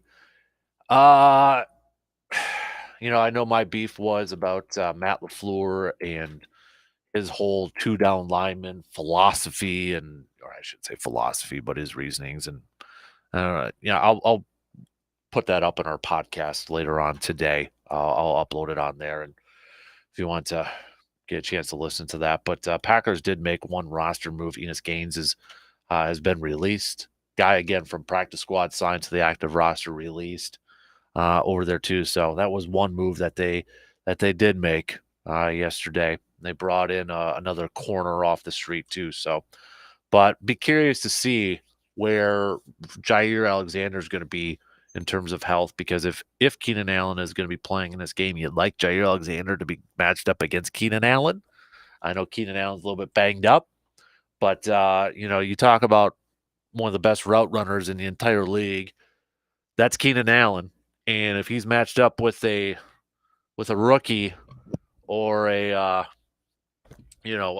practice squad player, up and down practice squad player, Keenan Allen might feast with Justin Herbert over there. So I'd ideally like Jair in this game, and I know it goes against some of the philosophical views of this defense. I wouldn't mind if Jair would just be matched up with them the entire day here, but we'll find out in the next coming days whether Jair is going to be active for this game or not. But at some point too, I think Green Bay's got to look at this, and at some point this season, I don't know if they're there yet. I'm sure some fans will probably think they got to be at this point, but at some point, you're going to have to see some other guys in here to see what you got. One of them, I think, and he's our good buddy Sean, our good buddy Surveyor Sam's guy. I think at some point you got to see what you have with Sean Ryan. I think you got to put him out there. And does that mean John Runyon Jr. sits? Probably. But I think at some point you've got to see what you have with some of these other guys. Me being Sean Ryan. Last year didn't get a lot of snaps. I think one offensive snap. Was suspended, missed a little time, got some snaps in when John Runyon was on the sidelines a couple weeks ago. I think though at some point, was he a second, third round pick? Maybe he didn't develop or wasn't ready as soon as they initially thought. But I think if he's there and he's playing well and he's doing everything right, I think you got to give him an opportunity, see what you got with him at some point this season when it gets to that point where they're not going to be in the playoffs. They're not competing for a postseason spot. It's not necessarily tanking. I'll kind of paraphrase what Goody said in his presser after the trade deadline when he was talking about, or when he was asked about teams tanking, and he said, no, he doesn't believe in tanking. He said, but there's, I think, teams just kind of realize that the position that they're in and focus on different things, and that's still kind of tanking, Goody. But I get what he was saying. They're not full on tanking, but regardless, don't need to rehash that. At some point, Green Bay is going to have to maybe make some of those decisions, be like, okay, we got to see what we got with Sean Ryan. We got to see what, maybe give Anthony Johnson Jr., the safety, more snaps at that safety spot. Those are kind of those couple guys that are top of my head right there, because Carrington Valentine's already getting snaps as the other corner, even with Jair coming back. Do you give, I don't know, after that, Wyatt's out there already. So, but they're going to have to kind of take a look at that. Dontavian Wakes is already getting some snaps. I don't know if Malik Heath would be a guy. Their receivers are already young enough and inexperienced that they got to go out there and log as many snaps as possible to get going. It's not going to be Sean Clifford. Anybody thinking to give an opportunity for Sean Clifford, that's not going to happen this year. They're not going to bench Jordan Love. Whether you like it or not, they're not going to. They're going to give him every single snap, every single opportunity, and they want that to see that too. you're not going to have the Sean Clifford show unless there is a game that is just completely out of hand, whether it's from a Green Bay side or the other team's side, and that he comes in there. But at this point, don't expect to see Sean Clifford getting any playing time, whether you agree with it or not. It's not going to happen at this point in time. But I wouldn't be opposed to seeing a guy like Anthony Johnson Jr., a rookie, and Sean Ryan getting some more snaps. See what you got with those guys. Are they potential future starters down the road? Could they be options there? And let me double check something here quick because I'm not quite sure if he is going to be a free agent this year or not. Let me bring it up here quickly. So, okay, yeah, John Runyon Jr. is going to be a free agent. He's going to be a free agent next year. So that's where, honestly, I wouldn't mind seeing Sean Ryan getting some snaps out there. I wouldn't mind seeing it at this point because let him get some game reps in there. See what you got with the kid. Is there something to build upon? Is there something there that you can go into next year and he is your new starting right guard? Elton's going to be your left guard. You got him locked up. Zach Tom's going to be your right tackle. Center wise, and you look at this offensive line here next year. Yeah, you see where Josh Myers is at. And Green Bay likes to really promote Josh Myers. So Josh Myers is going to be on a contract for one more year. So they won't have to find a new center if they don't want to next year. But, you're looking at possibly Green Bay next year having a new left tackle, whether that's on the roster now or not. Josh Nyman's probably gone next year. He's probably going to look for a new opportunity unless they give him a legit shot at the starting left tackle spot. You're probably going to have a new right guard unless they're really high on John Runyon and they want to bring him back. But you're probably going to have a couple, at least maybe 2 new offensive linemen on this team last year. Maybe one of them is Ryan. So give him some snaps at some point. I think you have to. I think you have to look at that.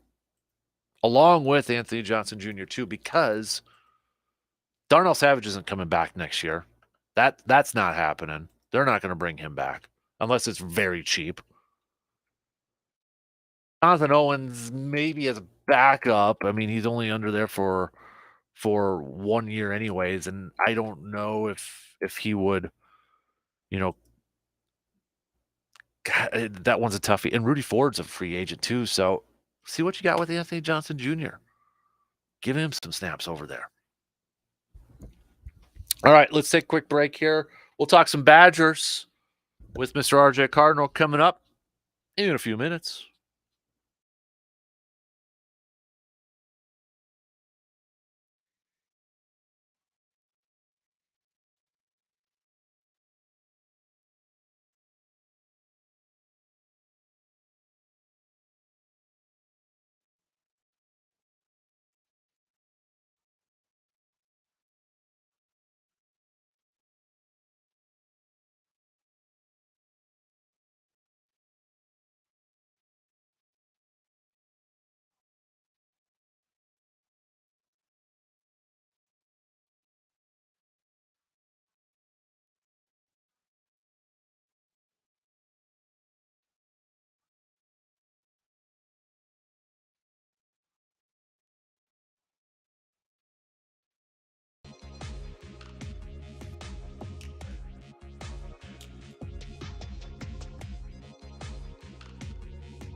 up and do something about it. We get to serve in our own region and help the people we call neighbors. From the lake shores of Ohio, Michigan, Wisconsin, and Minnesota. The fertile fields of Indiana, Illinois, and Iowa to the wide open plains of North and South Dakota. We are here for our hometowns. And together, we can make a difference. Take on your legacy. Visit NationalGuard.com to find out more. Sponsored by the Wisconsin Army National Guard. Aired by the Wisconsin Broadcasters Association and this station.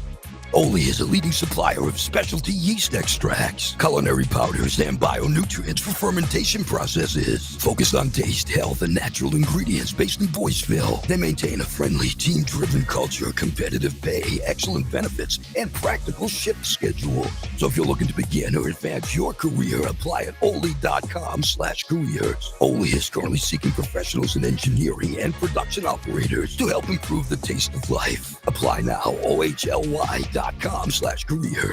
Ever wonder what deja vu sounds like? Yeah, something like that, because that's the sound of Dairyland Seed delivering the greatest soybeans in our history. Again, this year's lineup, led by Dairyland Seed and List E3 soybeans, brings even better agronomic characteristics, even tougher weed control, and even higher yield potential. And once again, they're proven to outperform the competition in independent head-to-head trials. See the latest soybean performance results at showmethesoybeanyield.com. That's showmethesoybeanyield.com. Maybe you missed parts of the Dan Kasper Show because of the clown that lives in the sewer. Maybe it will do. Don't worry, you can get highlights of the show on the Man Cave Podcast, available on your favorite podcasting platforms. We want to help make Christmas extra special for a lot of our youngsters in our area, some of the kiddos over there. So we want to take them on a little bit of a Christmas shopping spree, maybe for gifts for themselves, or maybe they want to get some gifts for some of their family members. You know of somebody that should be considered for this, that should be nominated for this opportunity, just head to aroundthe715.com. It's part of our best holiday ever. Backyard Dreams wants to take some kids on a shopping spree for this Christmas. So head to aroundthe715.com. Tell us why he or she, so-and-so, would be a good person to go take on a shopping spree. All right. So we're going to take a few kiddos over there, but get those nominations in right now. Again, that website, aroundthe715. That's the numbers 715, aroundthe715.com. If you want that link, I'll even text it to you. Just hit me up with a text, shoot me an email, whatever. I'll send you that link myself so it's a little bit easier for you. Things can't be getting any easier, though, with this Badger football team, RJ. Back-to-back losses against Indiana and now Northwestern. What an HE double hockey sticks is going on with this team, man? What was that stadium like? Were you at the game on Saturday? Oh, I absolutely was. Yeah. It never filled up, and it emptied quickly. Yeah. Oh, my goodness. Like, I was talking about on Monday, you know, the preseason expectations of both these ball clubs. You'd have told me Wisconsin and Northwestern would still be at 5-5, but Northwestern holds the tiebreaker right now. I'd be like, what are you drinking at this point in time? Yeah, it's. I think we can pretty much say Wisconsin is now out of contention for the Big Ten West, even though they're only two games behind Iowa, but still Iowa holds the tiebreaker. Let's see, Northwestern holds the tiebreaker over them. Currently, Nebraska is ahead of them based on other tiebreakers. The tiebreaker they hold over Illinois. It's just not looking good for going to the Big Ten championship game and ending up losing to either Michigan or Ohio State. Yeah, I know after the game, Luke Fickell obviously very frustrated and upset. And at one point, he even said he plans to find out this week who wants to be here. I don't know what he meant by that, but was he, players, coaches, all of the above at this point in time? It does certainly sound like an all of the above situation. And I think he kind of made some clarifying comments yesterday. He was not talking about the players when he said that. So I think his is more front office kind of things. And but then he was asked about Hunter Wohler and Tanner Mordecai's comments, and he said, well, they have the ability to speak more freely. I'm never going to talk about players to you guys about this. There's stuff you handle within the family, and this is one of those things. And I know what Hunter Wohler was pretty upset after, and he really kind of calling out some of his teammates after that game too. Was there any other players as vocal as Hunter was after that game? The only one we got sound clips from was Mordecai, and he pretty much said the same thing. It's not as involved, but it's finding the people who give a 4-letter word for human excrement. Yeah, it seems, and everybody's like, oh, you could kind of see this was coming, and you need to clear that out. Well, the coaching staff needed to do that when they got in. Like, right. Your introductory interviews with players, if you ran those, probably should have been a little more involved. Where you aren't seeing the passion and all that kind of stuff. Hunter Wohler was talking about slow starts, soft team. We're not physical. I mean, he went right in on it, and I'm not honestly thinking it's really on the defensive side of the ball. Now, there is some issues there. Look at team the past 2 weeks who give up 17 and 24 points respectively in the first half to Indiana and Northwestern, and then the next half they give a combined 3 points and only gave up 25 yards of offense to Northwestern in the second half over the weekend. So, I mean, that's more coaching. That's a coaching aspect that needs to be figured out, because if you cannot make in-game adjustments prior to halftime, you do not belong in being a coordinator at a Power 5 school, no matter who you are. Like, if your best buddy is the head coach, I hope your head coach realizes you're in over your head. Offensively, you have a line who can't stop 4 people, can't stop 5 one-on-ones. It just can't happen. I think I heard a stat that Jack Nelson is one of the most penalized offensive linemen or player in general in college football this year. And yeah, it's mostly holds and false starts because there is an issue there. I'm beginning to wonder why, and honestly, we're playing the best people who give us a chance to win. I don't appreciate being lied to, and at this point in time, that's what's happening, because you cannot tell me the 5 O-linemen you're trotting out there right now are the best way to give us wins, when I've seen one win in the past 5 games, and that was after Illinois' best defensive lineman was sent off for targeting, which was the right call, but you have done absolutely nothing on the offensive side of the ball to show me you're playing the right people. We had a lot of people chiming in yesterday. It was kind of a mixture between, frustration with Tressel as the defense coordinator, Phil Longo as offensive coordinator. So I'll ask you, which side of the ball have you been most frustrated with so far this year? Probably the offense. And I think, we saw where I don't think too many things needed to be changed, but it turned out we changed a lot, and it's not the air raid like we've talked about. It's a spread zone scheme, which Wisconsin has been a, pro set kind of zone team for the longest time. But for some reason, we've seen the offensive line regress for the past few years. The running game has suffered because your top 2 offensive running backs are out. Your receivers are leading the Big Ten in drops. I don't know where they stand in the nation now, but that's never good. it's a culmination of a lot of things, and it seems Longo doesn't have a good in-game field, because when something's working, he tends to go away from it just for the sake of for having a more even game call. It's just one of those things where, like, complementary football seems to be a big thing for both your major football teams in Wisconsin this year, and the Badgers and Packers.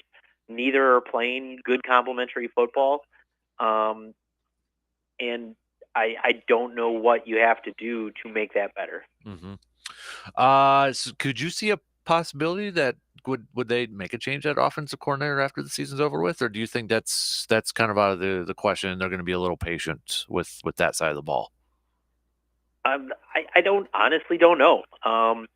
If you wanted to run a similar style of scheme but wanted to change your offensive coordinator, I think I know a guy at Colorado who played at Wisconsin who might be interested in leaving, in Sean Lewis, who runs a up-tempo, fast-paced style of game that is probably more suited to a Wisconsin kind of vertical stance in terms of it's built to maximize both run and pass.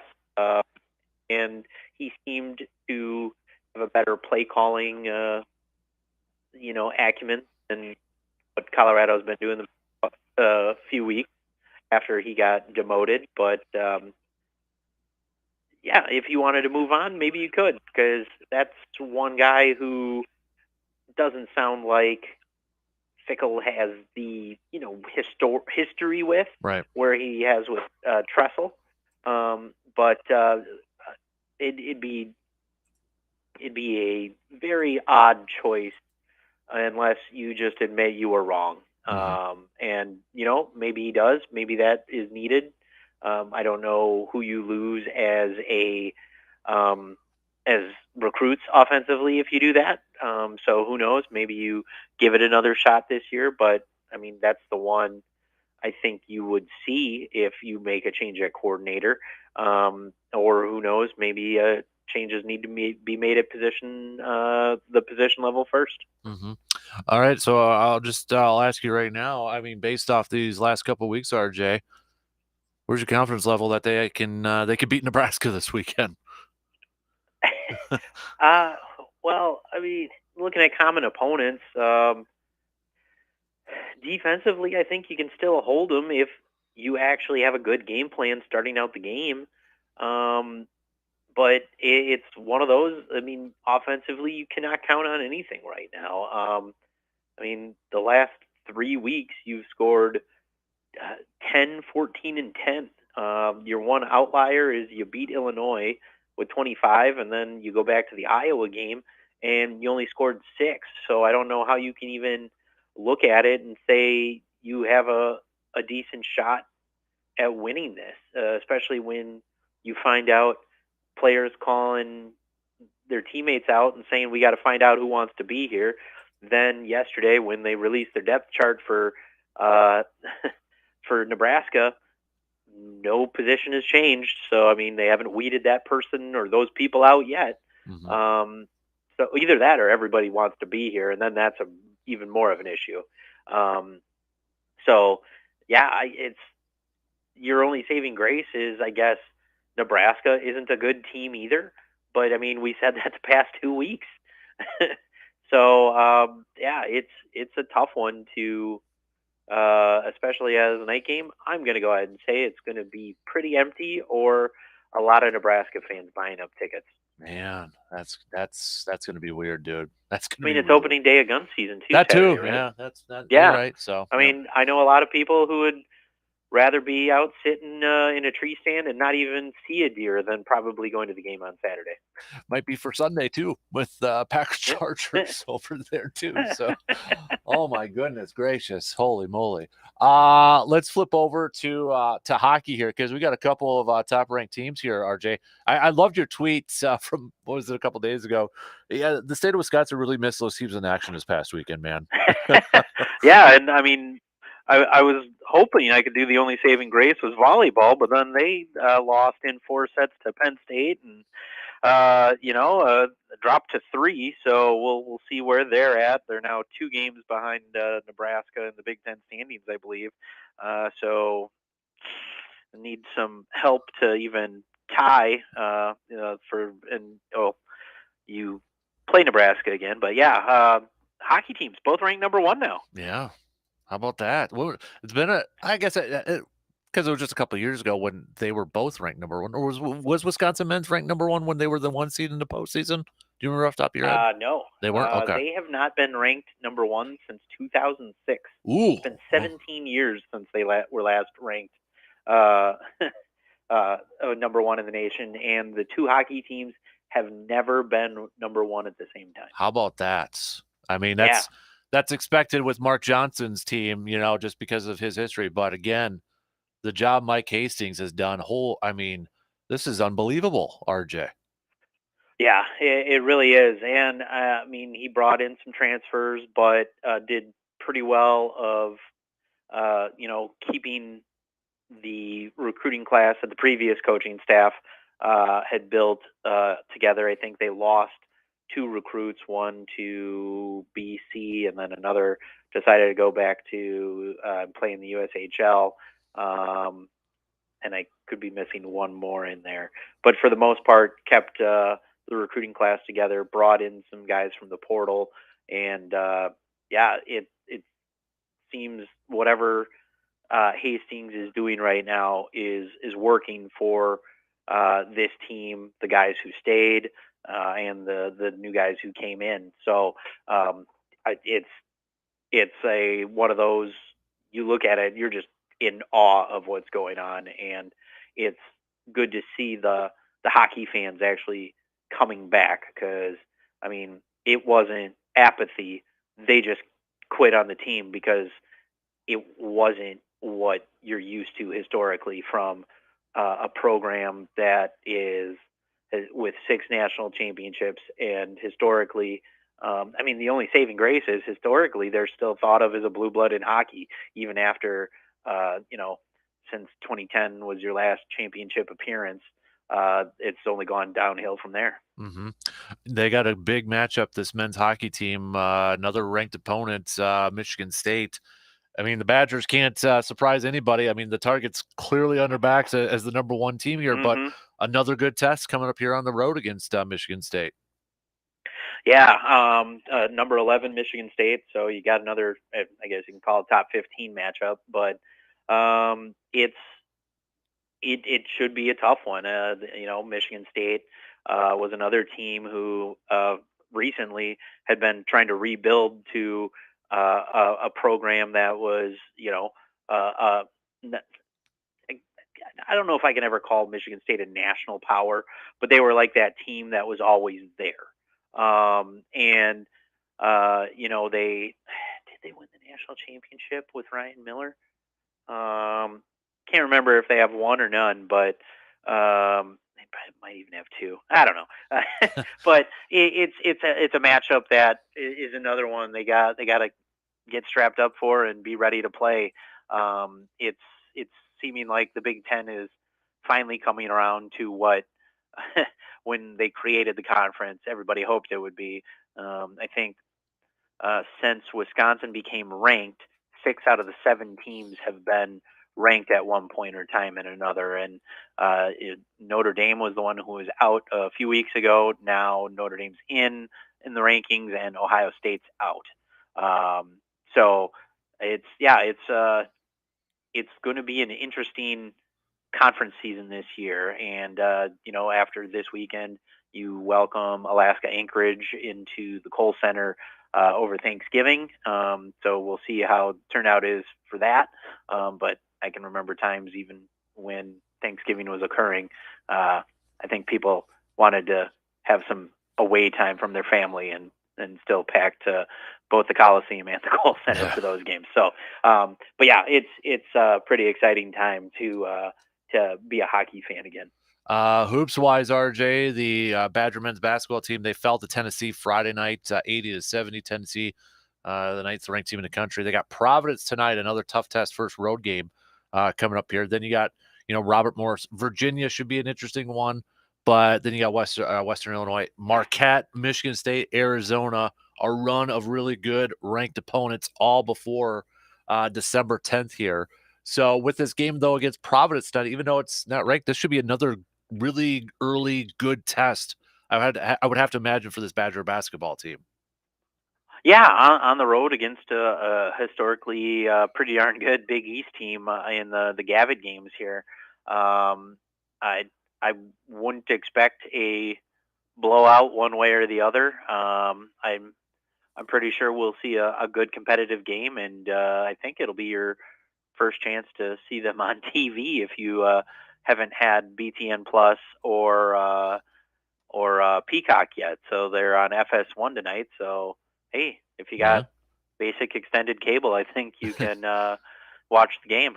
Yeah, I think because Providence just beat Milwaukee too, so they're second game in a row. They're going up against a Wisconsin hoops team. But you look at this, and they'll end up playing Marquette at some time this year. So let's hope they don't own the state of Wisconsin. No kidding, right?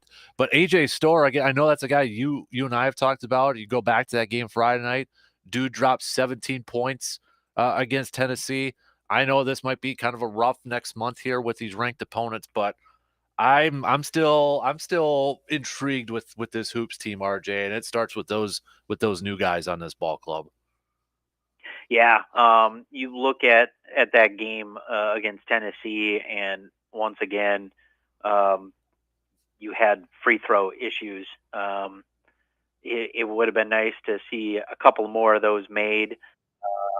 14 to 23, 9 more points. You look at a 1-point game, and you're still having issues with a guy who's almost 7 feet, can't make little bunny shots or layups in Stephen Crowell. So hopefully that's some. I mean, I think we can give up on free throws ever being a good thing for Wisconsin for some reason, because we hear, hey, they make them in practice. We do them every day. Well, something's not correlating when you go into the game. So you know what? I'm not a basketball player, never claimed to be, but free throws seem pretty easy. Yeah. I see high schoolers do it all the time if I supervise games. And I have people tell me, well, it's on a different stage. It's the same distance. Like, just shoot the ball. I don't care. But yeah, the missing of layups and little bunny shots. It's nice to see AJ Storr have a mid-range jumper, and somebody on this team does. So it's just a matter of, I think, getting into the swing of things, and hopefully that works itself out. But yeah, it's a team who I think there's a little more excitement because we're seeing more people get in the game, and whether it be a couple minutes spell or even 10-15 minutes, we're seeing a deeper team, and I think that's something that's been missing. And I mean, whether you want to say that's a good thing or a bad thing, depth is always a good thing. Because I mean, the guys we're bringing off the bench in Nolan, Blackwell, Kamari McGee is looking improved in his time. It's nice to see Marcus Silver, I guess, and Carter Gilmore's still that hustle guy who, even if he's not putting up points like people want him to.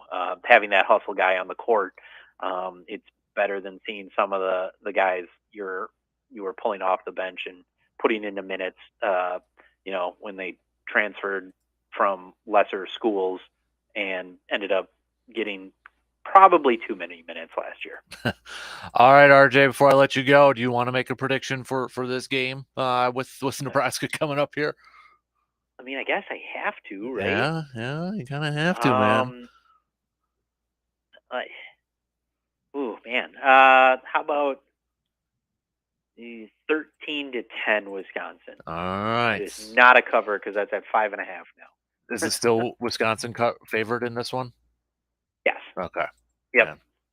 All right. Well, we shall see, dude. All right. Hey, have a good weekend, buddy. We'll catch up before Thanksgiving next week and hopefully talking about a win going into that Axe game against Minnesota. So, well, I hope crossed. we can do that. So yeah. we will talk to you next week. You got it, buddy. There you go. There's RJ Cardinal, Badger Analyst, Zone in Madison. We got to take a quick break. A lot of texts to catch up on. I'll try to get through most of them here. But last call for any texts, hit us up, 715-830-1912. We'll be back in just a few minutes.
Are you ready to make a real difference in your community? Well, here's your chance with Chippewa Valley Habitat for Humanity, where they believe that everyone deserves a decent place to call home.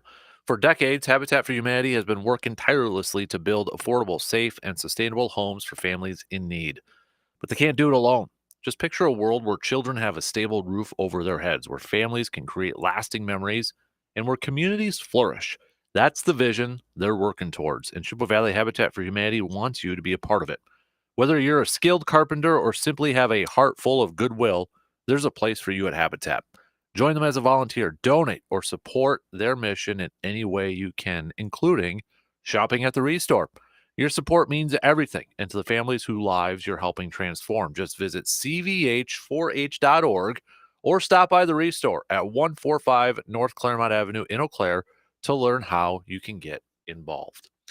All right, I'm going to do my best to catch up on some of these texts that we got coming through here, because we got a lot to get to here. Some I don't have names with, so I apologize. If you want to give me a name to go with it later on, or a nickname or whatever, that is fine. Sometimes our texting line saves the names on there.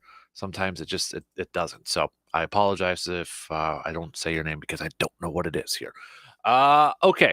We've got, this is from Chris. Chris saying, love the Pat Murphy hire. I know a lot of people have expected it, but I was hoping it was going to be Pat Murphy, because he seems to be so well respected within the organization. Curious to see how Ricky Weeks is as a bench coach, and if he is in fact going to be the manager down the road. Just adds a little bit more drama now to that Cubs and Brewers rivalry. My beef is the excuses about the youth. I need a name for this one. The team is halfway through its season. Oh, talking about the Packers, and they are inconsistent when you start playing different players. Johnson is far better than Ford at safety. Van Ness needs more snaps. Sean Ryan is far better than Runyon. This is a lazy coaching staff. My other beef is Love is not the answer. He will be an average player and doesn't deserve a huge payday. They will continue to have a terrible season. Love in year 4 has not improved fundamentally and is still a bad decision maker. Another text from this texter is Van Ness playing 35% of the snaps is so frustrating when the team is not playing well. You have to think about playing other players to gauge their value. Team is now going to the Badgers.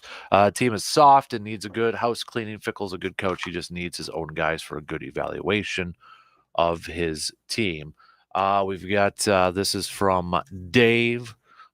Dave talking about the Packers here.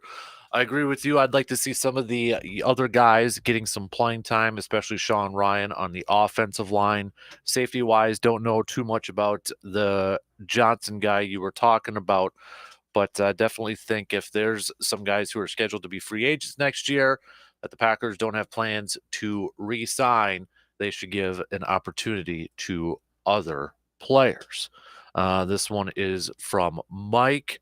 With the Badgers, talking about Badgers, definitely a disappointing season for Badger football. Excited to see this Badger hockey team, both Badger hockey teams, throughout the rest of the season. Could be a special year for the hockey program in Wisconsin. Hopefully, Mike Hastings, man, what an early coach of the year right there.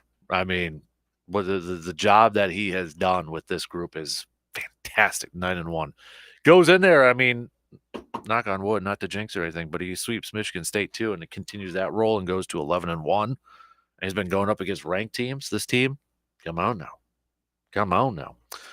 We've got another. This is from Matthew. Matthew saying, not surprised with the Brewers hiring of Pat Murphy. Didn't think Ricky Weeks wanted to be a manager until we heard his name as a possible candidate a couple weeks ago. We shall see if that works. This one also is from Sam over here. Sam saying about the Brewers here. I have no idea what their plan is going to be for the offseason. That to me is the next big question here with Pat Murphy.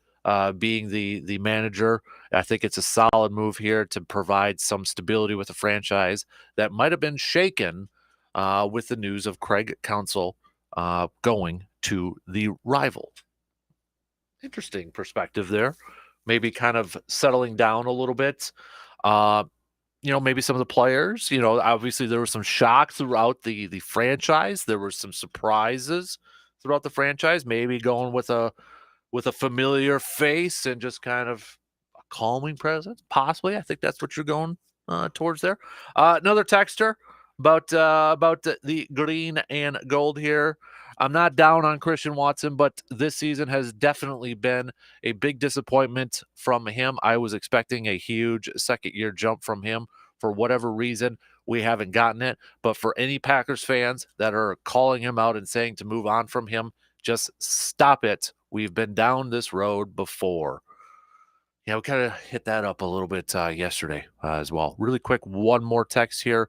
This is from Kyle, because the shot clock's going to cut me off here. This is from Kyle here. Kyle saying about the Brewers here. I hope the Brewers don't trade Corbin Burns or Willie Adames this year. I want them to roll with this team and see where they're at before the trade deadline.